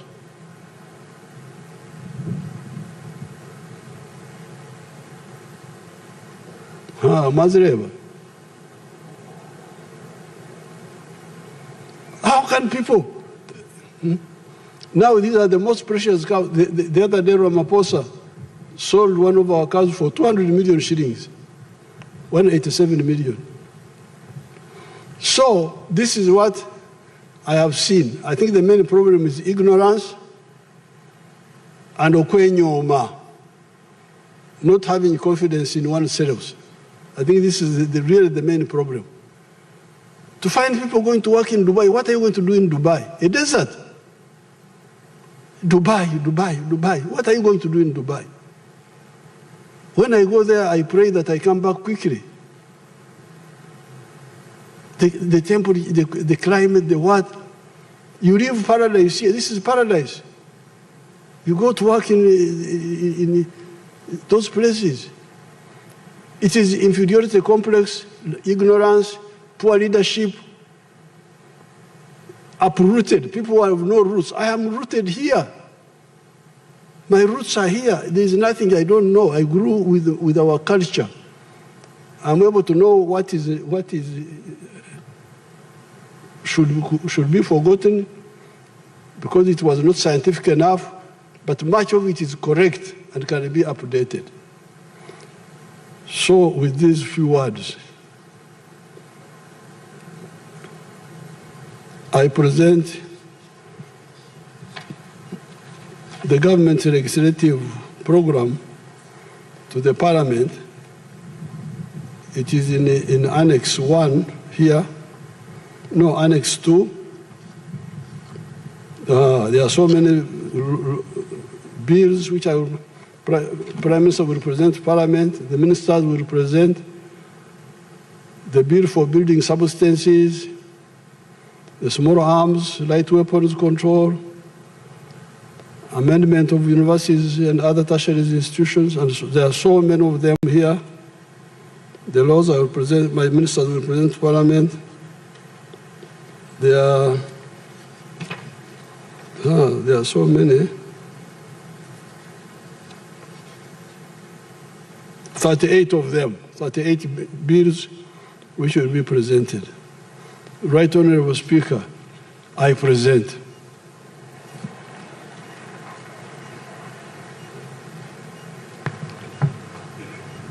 Thank you very much, Your Excellency. Please accept our appreciation for your clear and concise exposition of government policy in your address on the state of the nation. The government's legislative agenda, as contained in your address, will be prioritized pursuant to Rule 26(1) of the Rules of Procedure of Parliament, as and when the front bench introduces them. And I think the Right Honorable Prime Minister, in our first business committee meeting, you will ably do that. Honorable members, today's address by His Excellency will not elicit any comment or question, as per Rule 10, Sub-Rule 4A of the Rules of Procedure. However, at a later date during the session, in consultation with the Business Committee, debate on the President's address on the state of the nation will be scheduled in line with Rule 26(1) of the Rules of Procedure. Honorable members, as you may already be aware, on Thursday, 11th of June, 2026, His Excellency the President will deliver the budget speech pursuant to Article 1551 of the Constitution. I therefore urge you all to accordingly take note, and it will take place right here in Kololo Ceremonial Ground at 2 p.m. And I once again want to thank you, Your Excellency, and all dignitaries and invited guests for gracing this function. And my appeal to you all, honorable members of the 12th Parliament, let's stand to be counted, to be the members of Parliament who will sleep no more, to be the members of Parliament who will be remembered for waking up ourselves and waking up our people towards the money economy. We should resolve today to be the generational leaders who do not only listen, but also act on the guidance of President Yoweri Kaguta Museveni. May God bless you all. Thank you for your kind attention.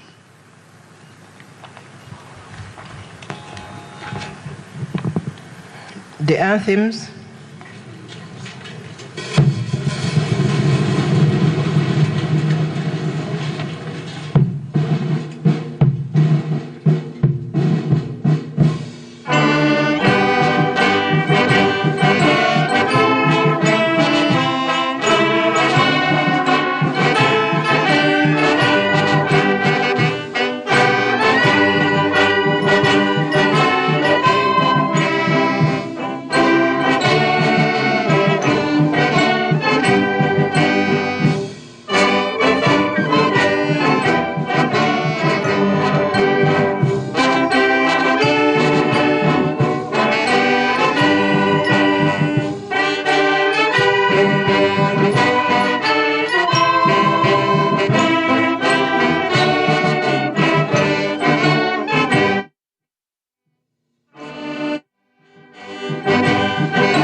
Adjournment. Honorable members, the House is adjourned to 11th of June, Thursday at 2 p.m. here in Kololo Ceremonial Grounds, when we will receive the budget speech.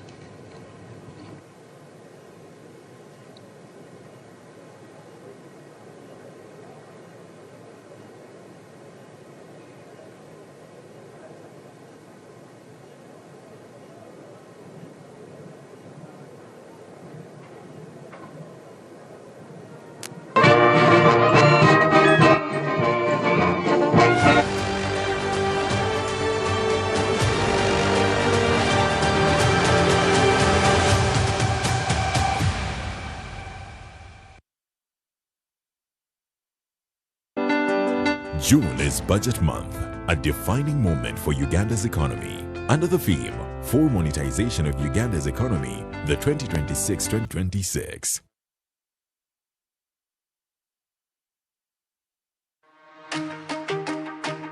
When the news moves, you move with it on AfroMobile.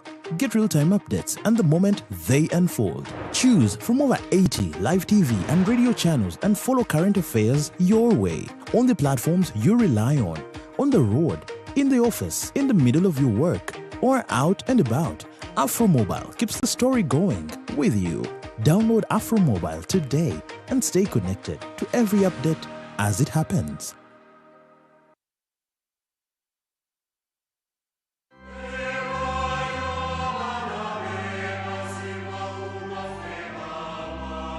Saint Adolphe Ludigo Mukasa was a Munyoro born at Musazi in Mwenge, a county of Toro, but was given to Kabaka Mutesa I as a page.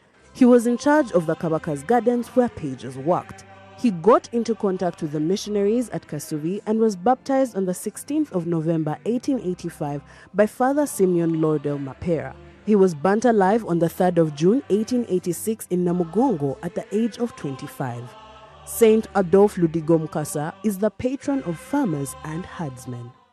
Brought to you by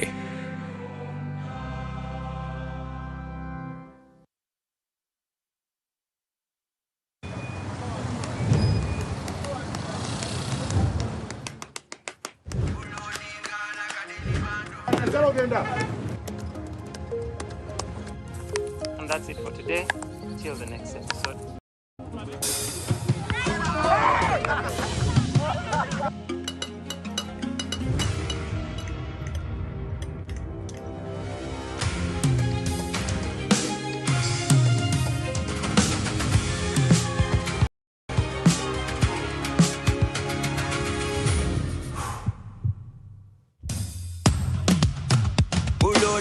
Like a daily bando, like a daily bando, like a daily bando.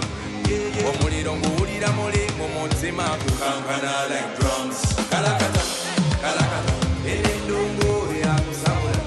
We gonna do free on fire, free on fire, free on fire.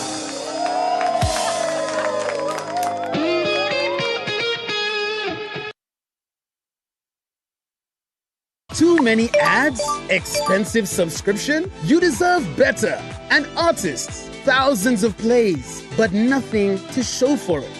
This ends now. Introducing Yugatunes, the new home of your favorite music on AfroMobile. Listeners, stream your